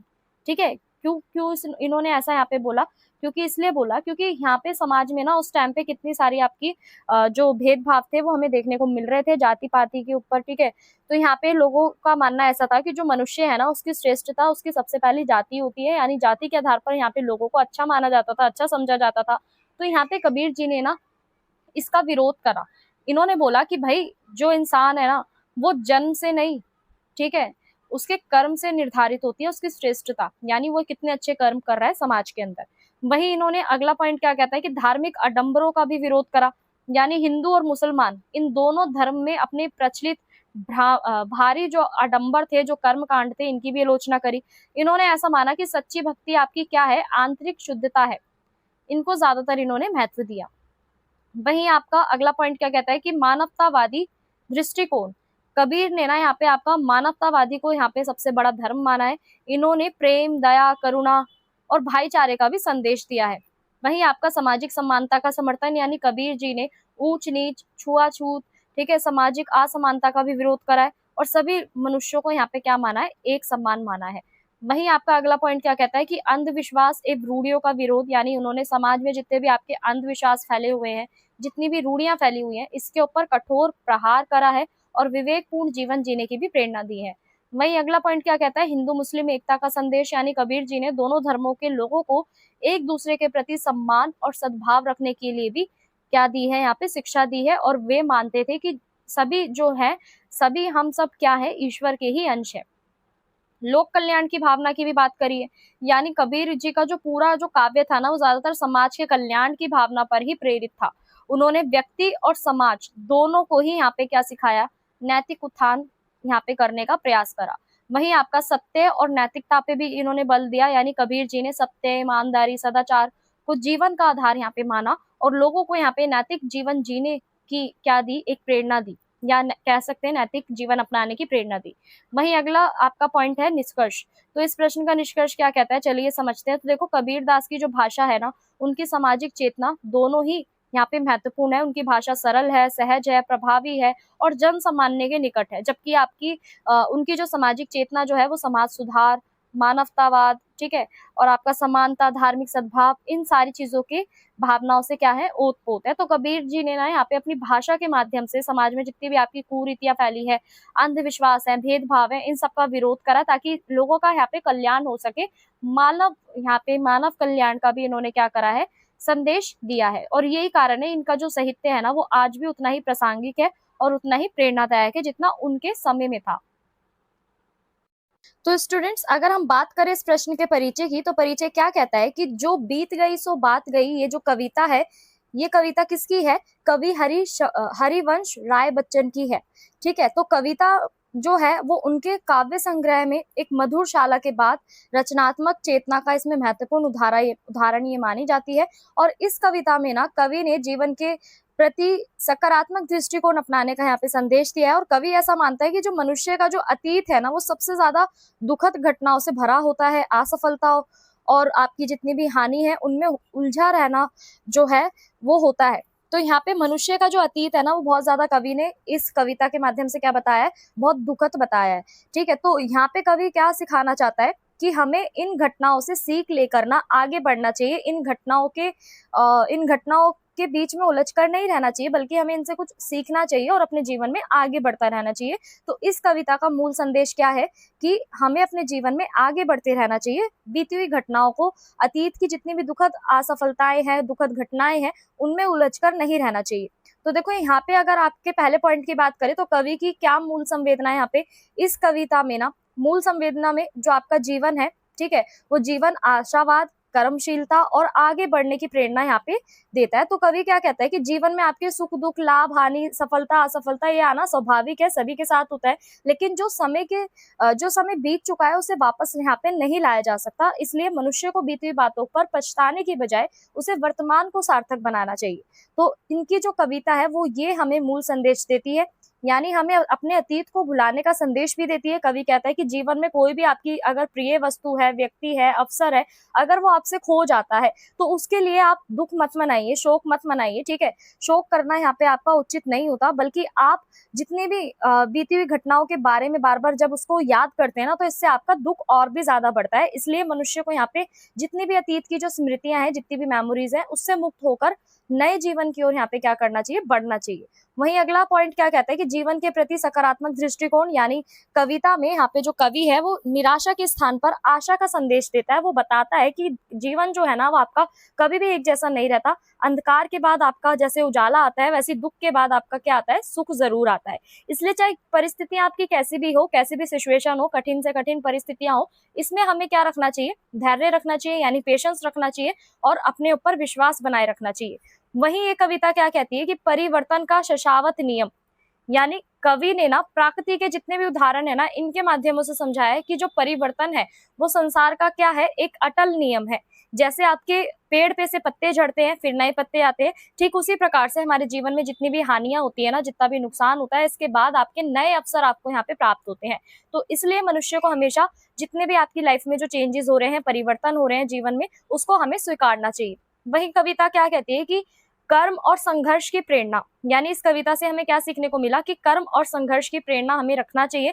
यानी ये कविता आपको सिर्फ सत्तावना नहीं देती, बल्कि आपको कर्म करने के लिए भी ये मोटिवेट करती है, प्रेरणा देती है। कवि का ऐसा मानना है कि हमें अपने जीवन में आगे बढ़ने का निरंतर प्रयास करना चाहिए। डेली कुछ ना कुछ हमें प्रैक्टिस करनी चाहिए, संघर्ष करनी चाहिए, ताकि हम अपने जीवन में आगे बढ़ सके।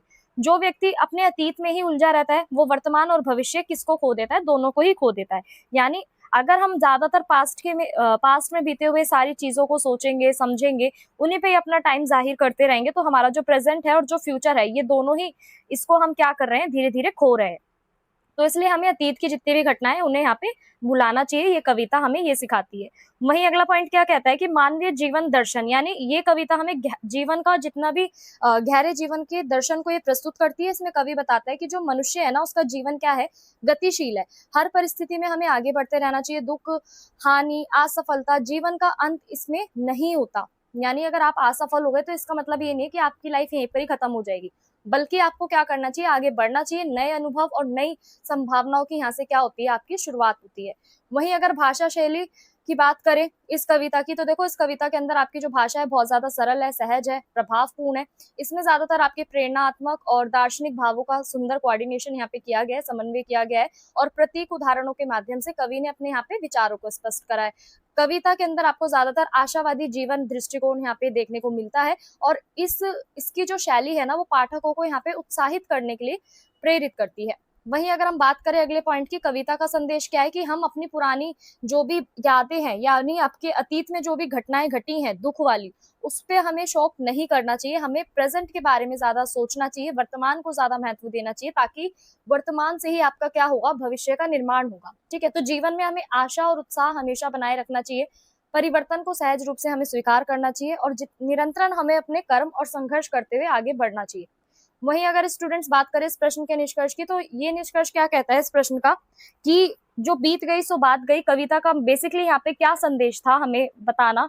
ठीक है, कवि यहाँ पे क्या बताना चाह रहा था कविता के माध्यम से कि हमें ना अपने बीते हुए दुखों को, असफलताओं को और हानि के अंदर हमें उलझे हुए नहीं रहना चाहिए, सदैव अपने जीवन में हमें आगे बढ़ते रहना चाहिए।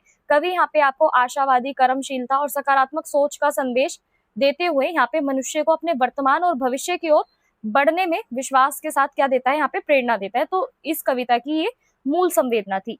वहीं अगर हम बात करें अगले प्रश्न की, तो देखो तुलसी की जो भक्ति थी, तुलसीदास जी की जो भक्ति भावना है वो क्या थी, और इनकी जो भाषा संरचना है वो क्या थी। वहीं ये प्रश्न आपसे क्या पूछा गया है, दूसरा प्रश्न कि सूरदास की भक्ति भावना पर विचार कीजिए। तो यहाँ पे अगर हम एक छोटे से परिचय से समझे, तो देखो हिंदी साहित्य के अंदर ना ये दोनों ही क्या है, सूरदास और तुलसीदास दोनों ही आपके भक्ति काल के कवि हैं। तो इन कवियों ने क्या करा है कि भक्ति को जीवन का सर्वोच्च यहाँ पे साधन माना है। जितने भी इन्होंने रचनाएं करी हैं, जितनी भी कविताएं लिखी हैं, जितने भी दोहे लिखे हैं, वो उनके माध्यम से ये क्या बताना चाह रहे हैं, ईश्वर के प्रति ये अपना प्रेम, समर्पण और लोक मंगल की भावना को यहाँ पे इन्होंने क्या करा है, प्रचार करा है। तुलसीदास जी ने यहाँ पे क्या करा है कि राम भक्ति को ज्यादातर अपने काव्यों के अंदर शामिल करा है, यानी राम भक्ति का ज्यादातर इन्होंने प्रचार करा है अपनी रचनाओं के द्वारा। वहीं सूरदास जी ने आपकी कृष्ण भक्ति को क्या करा है, अपने काव्य का आधार माना है। तो दोनों ही क्या है, आपकी भक्ति भावना और भाषा शैली हिंदी साहित्य की एक अमूल धरोहर है। ठीक है, तो इनके जो काव्य है ना, इनका अध्ययन, भक्ति, भाषा, इन तीनों दृष्टि से अगर हम देखें तो बहुत महत्वपूर्ण है। तो वही बात करें तुलसीदास जी की भक्ति भावना की, तो देखो ये सगुण भक्ति का स्वरूप ये मानते थे, यानी तुलसीदास जी जो थे ना, वो ज्यादातर राम भक्ति के महान कवि यहाँ पे माने गए। इन्होंने भगवान राम की जो राम को यहाँ पे मर्यादा पुरुषोत्तम और लोक नायक ईश्वर के रूप में यहाँ पे इन्होंने चित्रित करा। उनकी भक्ति में हमेशा प्रेम, श्रद्धा, समर्पण, इन सब चीजों का क्या मिलता है, हमें एक अद्भुत समन्वय मिलता है। वही इन्होंने दास्य भाव की प्रधानता दिखाई, यानी तुलसीदास हमेशा राम के सेवक खुद को मानते थे। ठीक है, तो इनकी जितनी भी भक्ति है ना, उसमें हमें दास्य भाव प्रमुख यहाँ पे देखने को मिला, और ये भगवान के प्रति अपना पूर्ण समर्पण और विनम्रता का भाव भी रखते थे। वहीं अगर बात करें अगले पॉइंट की, तो देखो लोक मंगल की भावना, यानी तुलसीदास की जो भक्ति है ना, वो केवल आपकी व्यक्तिगत मोक्ष पर नहीं थी, व्यक्तिगत मोक्ष को प्राप्त कराने तक ही सीमित नहीं थी, बल्कि इन्होंने पूरे समाज के कल्याण के लिए नैतिक मूल्यों की स्थापना करी और मानवता के उत्थान पर भी इन्होंने बल दिया। वही समन्वयवादी दृष्टिकोण, यानी तुलसीदास जी ने अपने ज्ञान, कर्म और भक्ति का एक सुंदर समन्वय यहाँ पे प्रस्तुत करा। उन्होंने विभिन्न धर्मों, मतों के बीच अपना सामंजस्य जो है वो भी स्थापित करने का प्रयास करा। राम नाम की इन्होंने महिमा सबसे ज्यादा करी, यानी तुलसीदास जी ने राम नाम को यहाँ पे मुक्ति का सरल और सर्वोत्तम साधन माना। इनके अनुसार जो राम नाम है ना, वो स्वयं भगवान से अधिक प्रभावशाली है। वहीं बात करें तुलसीदास की जो भाषा संरचना थी वो क्या थी, ज्यादातर इन्होंने अवधि भाषा का यहाँ पे उपयोग करा। जितनी भी अपनी रचनाएं बनाई उसमें ज्यादातर अवधि भाषा का हमें उपयोग देखने को मिला। उनकी भाषा जो थी वो बहुत ज्यादा सरल, जन सामान्य में समझने में आने वाली थी, यानी ज्यादातर आसान भाषा का इन्होंने उपयोग करा ताकि इजिली सबको यहाँ पे समझ में आ जाए। वहीं बात करें ब्रिज भाषा का उपयोग, इनकी जो विनय पत्रिका जो है और कवितावली जो ग्रंथ है, इनमें इन्होंने क्या करा, ब्रिज भाषा का उपयोग करा। तत्सम और तद्भव शब्दों का बीच में भी इन्होंने क्या करा, संतुलन बनाया, यानी इन्होंने कहीं कहीं पे आपके संस्कृत के जो तत्सम शब्द होते हैं, यानी संस्कृत भाषा में जो शब्द लिखे जाते हैं उसे बोलते हैं हम तत्सम शब्द। ठीक है, और तद्भव शब्द कौन से होते हैं, जो आपके हिंदी के होते हैं। तो इन दोनों को ही इन्होंने क्या करा, यहाँ पे यूज करा, इन दोनों शब्दों को। वहीं बात करें मुहावरे और लोकोक्तियों का भी इन्होंने अपनी रचनाओं में यूज करा, यानी तुलसीदास जी ने ना लोक जीवन से जुड़े जितने भी आपके मुहावरे हैं, लोकोक्तियां हैं, इन सब का प्रयोग करके अपनी भाषा को और भी ज्यादा यहाँ पे प्रभावशाली बनाया। अलंकार और रस योजना में भी अगर हम बात करें तो इनकी जो भाषा थी ना, उसमें हमें उपमा, रूपक, अनुप्रास, ये सारे अलंकारों का एक सुंदर उपयोग हमें देखने को मिला। भक्ति, करुणा, वीर और शांत रस की जो उत्कृष्ट अभिव्यक्ति है ना, वो भी होती ही नजर आई। वहीं बात करें भाव अनुकूल भाषा, यानी तुलसीदास जी की जो भाषा है ना, वो विषय और भाव के अनुसार यहाँ पे बदलती रहती है। जहाँ पे आपका भक्ति का प्रसंग होगा, वहाँ पे इनकी जो भाषा होगी ना, वो बहुत ज्यादा कोमल और मधुर हो जाएगी। वहीं अगर युद्ध वर्णन की बात करें तो यहाँ पे इनकी जो भाषा है वो ओजपूर्ण हो जाएगी, यानी एकदम उत्साह वाली हो जाएगी। वहीं अगला पॉइंट क्या कहता है कि सूरदास की जो भक्ति भावना है वो क्या थी? तो देखो सूरदास की अगर बात करें तो ये कृष्ण भक्ति का आधार इनको माना जाता है, कृष्ण भक्ति के प्रमुख इनको कवि माना जाता है। इन्होंने भगवान कृष्ण को जो भगवान कृष्ण का जो बाल स्वरूप जो है ना, उसके ऊपर ज्यादातर अपनी कविताएं लिखी। मित्र, प्रेमी, ईश्वर के रूप में इन्होंने कृष्ण को यहाँ पे क्या करा, चित्रित करा अपनी कविताओं में। वहीं अगले पॉइंट की बात करें तो प्रेममय भक्ति, यानी सूरदास की जो भक्ति है ना, उसका मूल आधार यहाँ पे क्या है, प्रेम है। उनकी भक्ति में हमें आत्मीय समर्पण और भावपूर्णता का जो अद्भुत संगम है वो भी दिखाई देता है। वहीं बात करें वात्सल्य भाव की प्रधानता, देखो वात्सल्य जो है ना, यहाँ पे आपका वात्सल्य रस है। हमने 9th और 10th में हमने रस पढ़े थे, ठीक है। 8 प्रकार के आपके जो रस होते हैं वो होते हैं, ठीक है। तो जिसमें से आपका जो वात्सल्य रस होता है ना, वो ज्यादातर आपका प्रेम, उत्साह और स्नेह को दर्शाता है। तो यहाँ पे सूरदास जी ने जो बाल कृष्ण की जितनी भी लीलाएं थी ना, उसके अंदर मार्मिक और सजीव चित्रण यहाँ पे इन्होंने करा। यशोदा कृष्ण के जितने भी संबंध थे उसमें इन्होंने वात्सल्य रस का उपयोग करा। मधुर्य भाव यानी राधा कृष्ण का जो प्रेम प्रसंग इन्होंने लिखे, उसमें सूरदास जी ने अपने मधुर्य भक्ति का एक सुंदर चित्रण भी यहाँ पे करा। साख्य भाव की बात करें तो कृष्ण और गवालों के बीच के जितने भी संबंध थे ना, उसमें हमें एक सुंदर भाव देखने को यहाँ पे मिला। वहीं अगला पॉइंट क्या कहता है कि पूर्ण समर्पण की भावना, यानी सूरदास जो थे ना, वो अपनी भक्ति में भगवान कृष्ण के प्रति इतने पूर्ण रूप से आत्मसमर्पण का भाव इन्होंने व्यक्त करा है कि वे ईश्वर की कृपा को यहाँ पे क्या मानते थे, अपना जीवन का आधार मानते थे।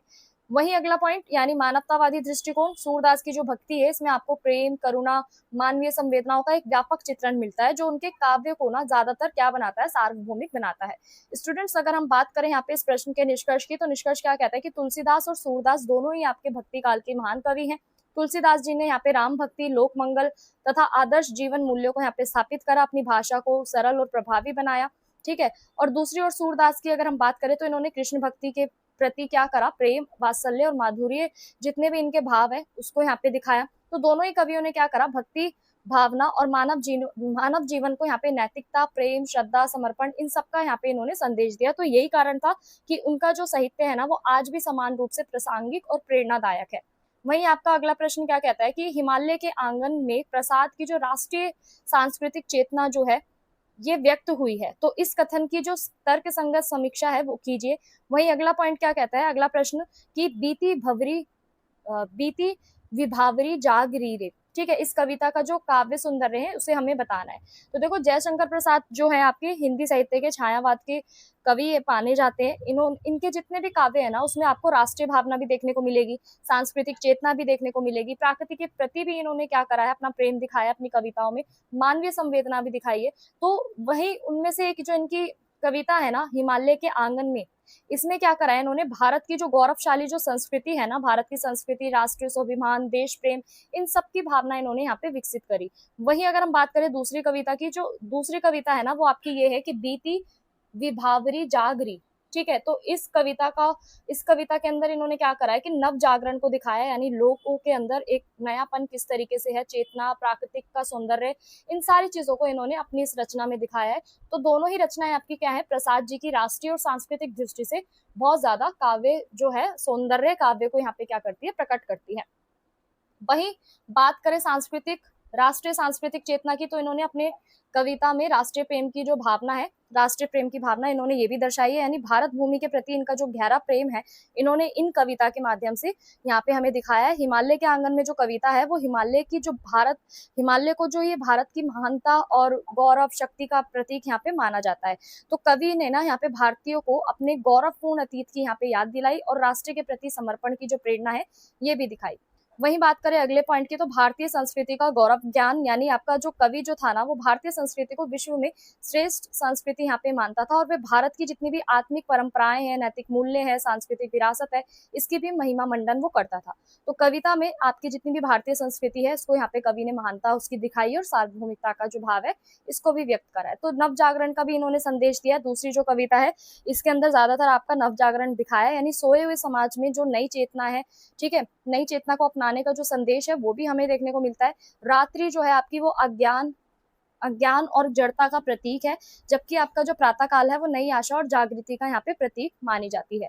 वहीं अगर हम बात करें यहाँ पे स्वतंत्रता और आत्मसम्मान की प्रेरणा, तो यहाँ पे प्रसाद जी ने ना राष्ट्रीय चेतना को केवल यहाँ पे आपके देश प्रेम तक सीमित नहीं रखा, बल्कि इन्होंने स्वतंत्रता, आत्मगौरव और आत्मविश्वास का संदेश भी इनकी कविताएं देती है। तो कवि जो है ना वो देशवासियों को अपनी अपनी शक्ति पहचानने के लिए यहाँ पे क्या कर रहा है, प्रेरित कर रहा है। वहीं अगला पॉइंट क्या कहता है कि मानवतावादी दृष्टिकोण।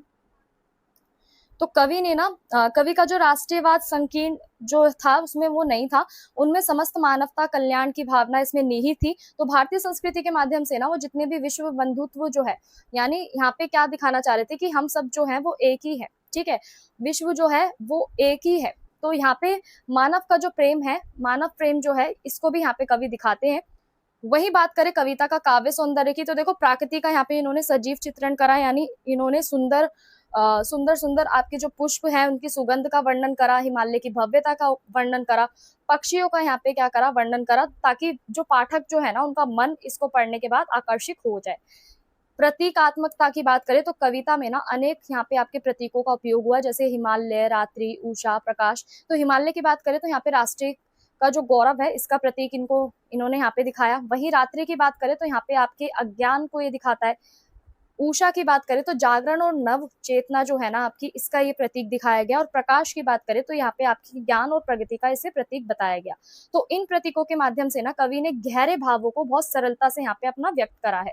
वही बात करें छायावादी विशेषताओं की, तो देखो इन कविताओं में ना आपको छायावाद की जो विशेषता है वो प्रमुख रूप से यहाँ पे देखने को मिलती है। जैसे आपका प्राकृतिक प्रेम, सौंदर्य बोध, कल्पना शक्ति, भावुकता, रहस्यात्मकता और अनुभूति। तो ये सारी जो है छायावाद की विशेषता है। वहीं भाषा शैली की बात करें तो इनकी जो भाषा थी ना वो संस्कृत निष्ठ खड़ी बोली थी, ठीक है। ज्यादातर इन्होंने मधुर और प्रभावपूर्ण यहाँ पे शब्दों का यूज करा, और शब्दों का यूज करते टाइम ना इन्होंने शब्दों को इस तरीके से यूज करा यहाँ पे जो और भी ज्यादा जो इनकी जो कविता है वो प्रभावशाली बने। तो इससे आपकी इनकी जो कविता थी ना इसका सौंदर्य हमें बढ़ता हुआ यहाँ पे नजर आया। अलंकारों के प्रयोग की बात करें तो कविता में आपके अनेक अलंकारों का यहाँ पे कवि ने उपयोग करा, जैसे मानवीयकरण, अनुप्रास, रूपक, उपमा। तो इन अलंकारों ने कविता को और भी ज्यादा आपका प्रभावी बनाया और कलात्मक बनाया। तो स्टूडेंट्स अगर हम यहाँ पे बात करें संगीत आत्मकता की, तो कविता के अंदर ना आपको लय, गीत, ध्वनि सौंदर्य पाठकों को यहाँ पे आकर्षित करते हैं। तो गीतात्मक शैली के कारण इस कविता में ज्यादातर आपको मधुरता और सरसता देखने को यहाँ पे मिलेगी। भाव एक कला का समन्वय, यानी प्रसाद जी ने ना उच्च विचारों को कलात्मक अभिव्यक्तियों का यहाँ पे क्या करा, सुंदर समन्वय प्रस्तुत करा। राष्ट्रीय चेतना, काव्य सौंदर्य दोनों ही इन्होंने यहाँ पे क्या करा, संतुलित रूप से अपनी कविता में इन्होंने यहाँ पे दिखाए। अगर हम बात करें यहाँ पे इस प्रश्न के निष्कर्ष की, तो निष्कर्ष क्या कहता है कि हिमालय के आंगन में जो कविता है ना, इसमें जयशंकर प्रसाद जी ने क्या दिखाई, राष्ट्रीय और सांस्कृतिक चेतना को यहाँ पे दिखाया। वही बीती विभारी जागरीरे, इसमें आपका नव जागरण, आशा, प्राकृतिक सौंदर्य, मानवीय चेतना का यहाँ पे इन्होंने दिखाया। तो दोनों ही कविताएं आपकी क्या है, भारतीय संस्कृति के गौरव, राष्ट्रीय प्रेम और छायावादी काव्य सौंदर्य की श्रेष्ठ अभिव्यक्ति है। तो प्रसाद ने यहाँ पे आपका काव्य प्रतिभा के माध्यम से पाठकों में आपका जो राष्ट्रीय गौरव जो है ना, सांस्कृतिक चेतना जो है, इन सब की भावना यहाँ पे उत्पन्न करी है। तो वहीं अगर हम बात करें अगले प्रश्न की, अगला प्रश्न आपका यहाँ पे क्या कहता है कि उनको प्रणाम, यानी कविता के आधार पर आपके जो कवि थे नागार्जुन, इनकी जो भाषा शैली थी उस पर विचार कीजिए। वही दूसरा प्रश्न आपका बोलता है कि उनको प्रणाम कविता का जो प्रतिपाद्य है वो लिखिए। तो देखो नागार्जुन जो है ना वो हिंदी साहित्य के प्रगतिशील और जनवादी कवियों में से प्रमुख स्थान यहाँ पे रखते हैं। इनकी जो कविता है वो समाज को, जितने भी शोषण समाज में हो रहा है, पीड़ित है, जो भी आपके संघर्षशील जो लोग हैं उनके प्रति यहाँ पे क्या दिखाती है, गहरी संवेदना दिखाती है। तो उनको प्रणाम की कविता जो है ना, इसमें कवि क्या कर रहा है, उन व्यक्तियों को नमन कर रहा है जिन्होंने अपनी मानवता, सत्य, न्याय, लोक कल्याण के लिए अपना पूरा जीवन क्या कर दिया, यहाँ पे समर्पित कर दिया। तो कविता में ना आपका बलिदान, संघर्ष, त्याग, मानवीय मूल्यों के प्रति यहाँ पे श्रद्धा जो है वो दिखाई गई है। तो यहाँ पे अगर हम बात करें इस कविता का जो प्रतिपाद्य है इसमें क्या बोला गया, तो देखो कविता का जो मुख्य प्रतिपाद्य है ना वो महान व्यक्तियों के त्याग और बलिदान को यहाँ पे सम्मान देता है। तो कवि उन लोगों को यहाँ पे प्रणाम करता है जिन्होंने बिना स्वार्थ के अपना त्याग यहाँ पे करा, ठीक है, जिन्होंने स्वार्थ का यहाँ पे क्या करा, त्याग करा, ठीक है, स्वार्थ को त्यागा और समाज के लिए और राष्ट्र के लिए, कल्याण के लिए यहाँ पे कार्य करा। तो कविता जो है वो मानवता, करुणा, सत्य, न्याय, संघर्ष जैसे जितने भी आपके आदर्श जो है ना इनका संदेश देती है। और इसमें आपका जो समाज जो है वो उपेक्षित, पीड़ित, संघर्षशील लोगों के प्रति यहाँ पे क्या करता है, सहानुभूति की भावना जो है उसे व्यक्त करता है। तो कवि का मानना है कि ऐसे जो महान व्यक्तित्व है ना वो समाज को सही दिशा यहाँ पे प्रदान करते हैं। कविता में पाठकों को यहाँ पे प्रेरणा मिलती है कि वो भी अपने मानव जीवन और मानव कल्याण और सामाजिक सामाजिक उत्थान के लिए यहाँ पे कार्य करे। तो इस प्रकार जो आपकी कविता है इसमें आदर्श जीवन मूल्यों की प्रतिष्ठा और महान व्यक्तियों के प्रति यहाँ पे श्रद्धा का जो भाव है वो व्यक्त किया जाता है। वहीं बात करें नागार्जुन की यहाँ पे भाषा शैली की, तो देखो इन्होंने भी यहाँ पे क्या करा, यहाँ पे ज्यादा से ज्यादा सरल और सहज भाषा का यूज करा, ताकि आपका जितने भी जन सामान्य है ना, यानी जितने भी लोग हैं सबको आसानी से समझ में आ जाए। ये कविता जो है वो सीधा पाठकों के हृदय को यहाँ पे स्पर्श करती है। तो जन भाषा का भी इन्होंने उपयोग करा, यानी कविता के अंदर आपके जितने भी लोक जीवन से जुड़े हुए शब्द है ना, जन भाषा जो है इसका इन्होंने उपयोग करा, ताकि आम जनता जो है वो आसानी से यहाँ पे समझ जाए। भाव अनुकूल की भाषा की बात करें तो देखो यहाँ पे कविता में जहाँ पे आपकी श्रद्धा है, सम्मान है, यहाँ पे इन्होंने भाव दिखाए हैं। और वहीं भाषा भी कभी कभार यहाँ पे आपकी गंभीर और भावपूर्ण जो है वो हो जाया करती थी। वहीं बात करें व्यंग्यात्मक और प्रगतिशील दृष्टि की, तो देखो नागार्जुन की जितनी भी रचनाएं है ना उसमें आपको सामाजिक चेतना और प्रगतिशील विचारधारा ज्यादातर दिखाई देगी, और वे अन्याय और शोषण के विरुद्ध यहाँ पे क्या करते हैं, मानवता के समर्थक यहाँ पे होते हैं। वहीं बात करें ओजपूर्ण शैली की, तो इन्होंने यहाँ पे प्रेरणा, उत्साह, संघर्ष, इन सारी भावनाओं को व्यक्त करके एक ओजपूर्ण शैली का यहाँ पे प्रयोग करा है। प्रतीकात्मकता की बात करें यहाँ पे, तो यहाँ पे इन्होंने, कवि ने क्या करा है, अनेक स्थानों पे आपके जितने भी प्रतीक है, बिंब है, इनका यूज करके अपने विचारों को और भी ज्यादा यहाँ पे प्रभावी बनाया है। वहीं अगला पॉइंट क्या कहता है कि भाव प्रधान शैली, यानी कविता के अंदर आपको श्रद्धा, सम्मान, करुणा और प्रेरणा जैसे जितने भी भाव है ना वो देखने को मिलेंगे, और यही कारण जो है आपका कविता को क्या करता है, प्रभावशाली बनाता है। वहीं अगर हम बात करें संप्रेक्षणता की, तो देखो नागार्जुन की जो भाषा है ना वो ज्यादातर संप्रेक्षणीय है, ताकि आसानी से समझ में आ जाए, बोलचाल वाली भाषा का इन्होंने यहाँ पे यूज करा है, और उनके जितने भी विचार है ना वो बिना कठिनाई तक यहाँ पे पाठकों तक पहुंचाए जा सकते हैं। वहीं बात करें अगर हम इस कविता की प्रमुख विशेषताओं की, तो देखो विशेषता क्या कहती है कि महान व्यक्तियों के प्रति यहाँ पे श्रद्धा का भाव ये दर्शाती है, मानवतावादी दृष्टिकोण को भी दिखाती है, त्याग बलिदान की महानता को भी ये दिखाती है, सामाजिक चेतना और जन पक्षधर को भी दिखाती है, सरल, सहज और भावपूर्ण भाषा जो है इसको भी ये बताती है, और प्रेरणादायक और आदर्शवादी जो संदेश है वो भी ये देती है। वहीं बात करें ओज, करुणा, संवेदना, इसका भी हमें एक सुंदर समन्वय देखने को मिलता है। तो अगर हम बात करें इस प्रश्न के निष्कर्ष की, तो ये जो कविता थी ना इसके अंदर ज्यादातर आपका जनवादी चेतना, मानवतावादी दृष्टिकोण, सामाजिक प्रतिबद्धता का क्या मानी जाती है, सशक्त उदाहरण मानी जाती है। तो कविता का जो प्रतिपाद्य जो है ना वो महान व्यक्तियों के त्याग, बलिदान, लोक मंगलकारी कार्यों के प्रति क्या दिखाता है, श्रद्धा का भाव यहाँ पे दिखाता है। तो साथ ही आपकी इसकी जो सरलता है, सहजता है, ओजपूर्ण जो है, ये सारे भाव जो है ना कविता को और भी ज्यादा प्रभावशाली बनाते हैं और सुंदर बनाते हैं। इसलिए ये जो कविता है वो पाठकों को यहाँ पे मानवीय मूल्यों का भी सम्मान करना सिखाती है, और समाज के प्रति अपने कर्तव्यों को हमें किस तरीके से निभाना है ये भी बताती है। तो अगले प्रश्न में आपको यहाँ पे कबीर जी के दो दोहे यहाँ पे दिए गए हैं, ठीक है। तो अब हम बात करते हैं यहाँ पे इनकी व्याख्याओं की डायरेक्ट, ठीक है। तो यहाँ पे अगर हम प्रसंग की बात करें, तो यहाँ पे जो आपकी साखियां है ना वो कबीर जी की दी गई हैं, भक्ति काल के ये निगुण यहाँ पे संत माने जाते थे कबीरदास जी। इनके द्वारा यहाँ पे साखियों में कवि ने क्या बताया, जितने भी आपके भारी आडंबर है, कर्म कांड है, दिखावटी वाली भक्ति है, इन सब का इन्होंने विरोध करते हुए सच्ची भक्ति और मन की जो पवित्रता है ना इसका यहाँ पे इन्होंने महत्व बताया है। तो अगर यहाँ पे हम व्याख्या की बात करें, तो यहाँ पे कबीरदास जी क्या कहते हैं कि केवल गले में माला पहन लेने से कोई लाभ नहीं होता। मनुष्य का जो हृदय है ना, मनुष्य के हृदय में आपका जो अहंकार है, लोभ है, मोह है, और जितनी भी बुराइयां हैं वो तब भी बनी रहती है। तो इसलिए इन्होंने क्या बोला कि यहाँ पे जो भक्ति है वो यहाँ पे आपकी सार्थक नहीं हो पाती, इसलिए मनुष्य को ना अपने मन को यहाँ पे भगवान के चरणों में लगाना चाहिए, और सच्चे मन से ईश्वर का यहाँ पे स्मरण करना चाहिए, और मोक्ष रूपी अमर पद जो है ना उसकी प्राप्ति यहाँ पे होती है।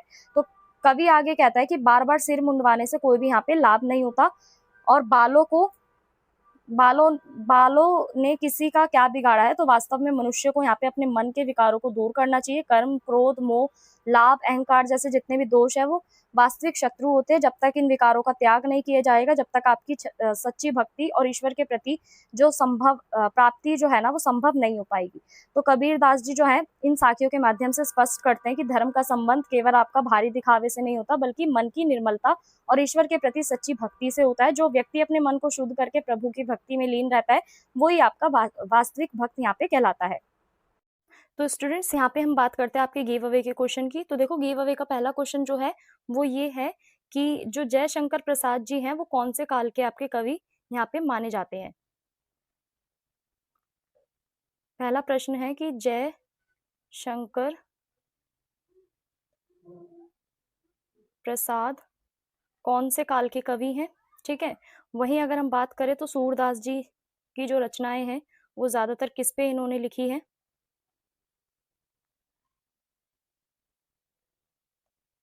ठीक है, सूरदास की जो रचना है वो ज्यादातर किस पर लिखी गई है? ठीक है।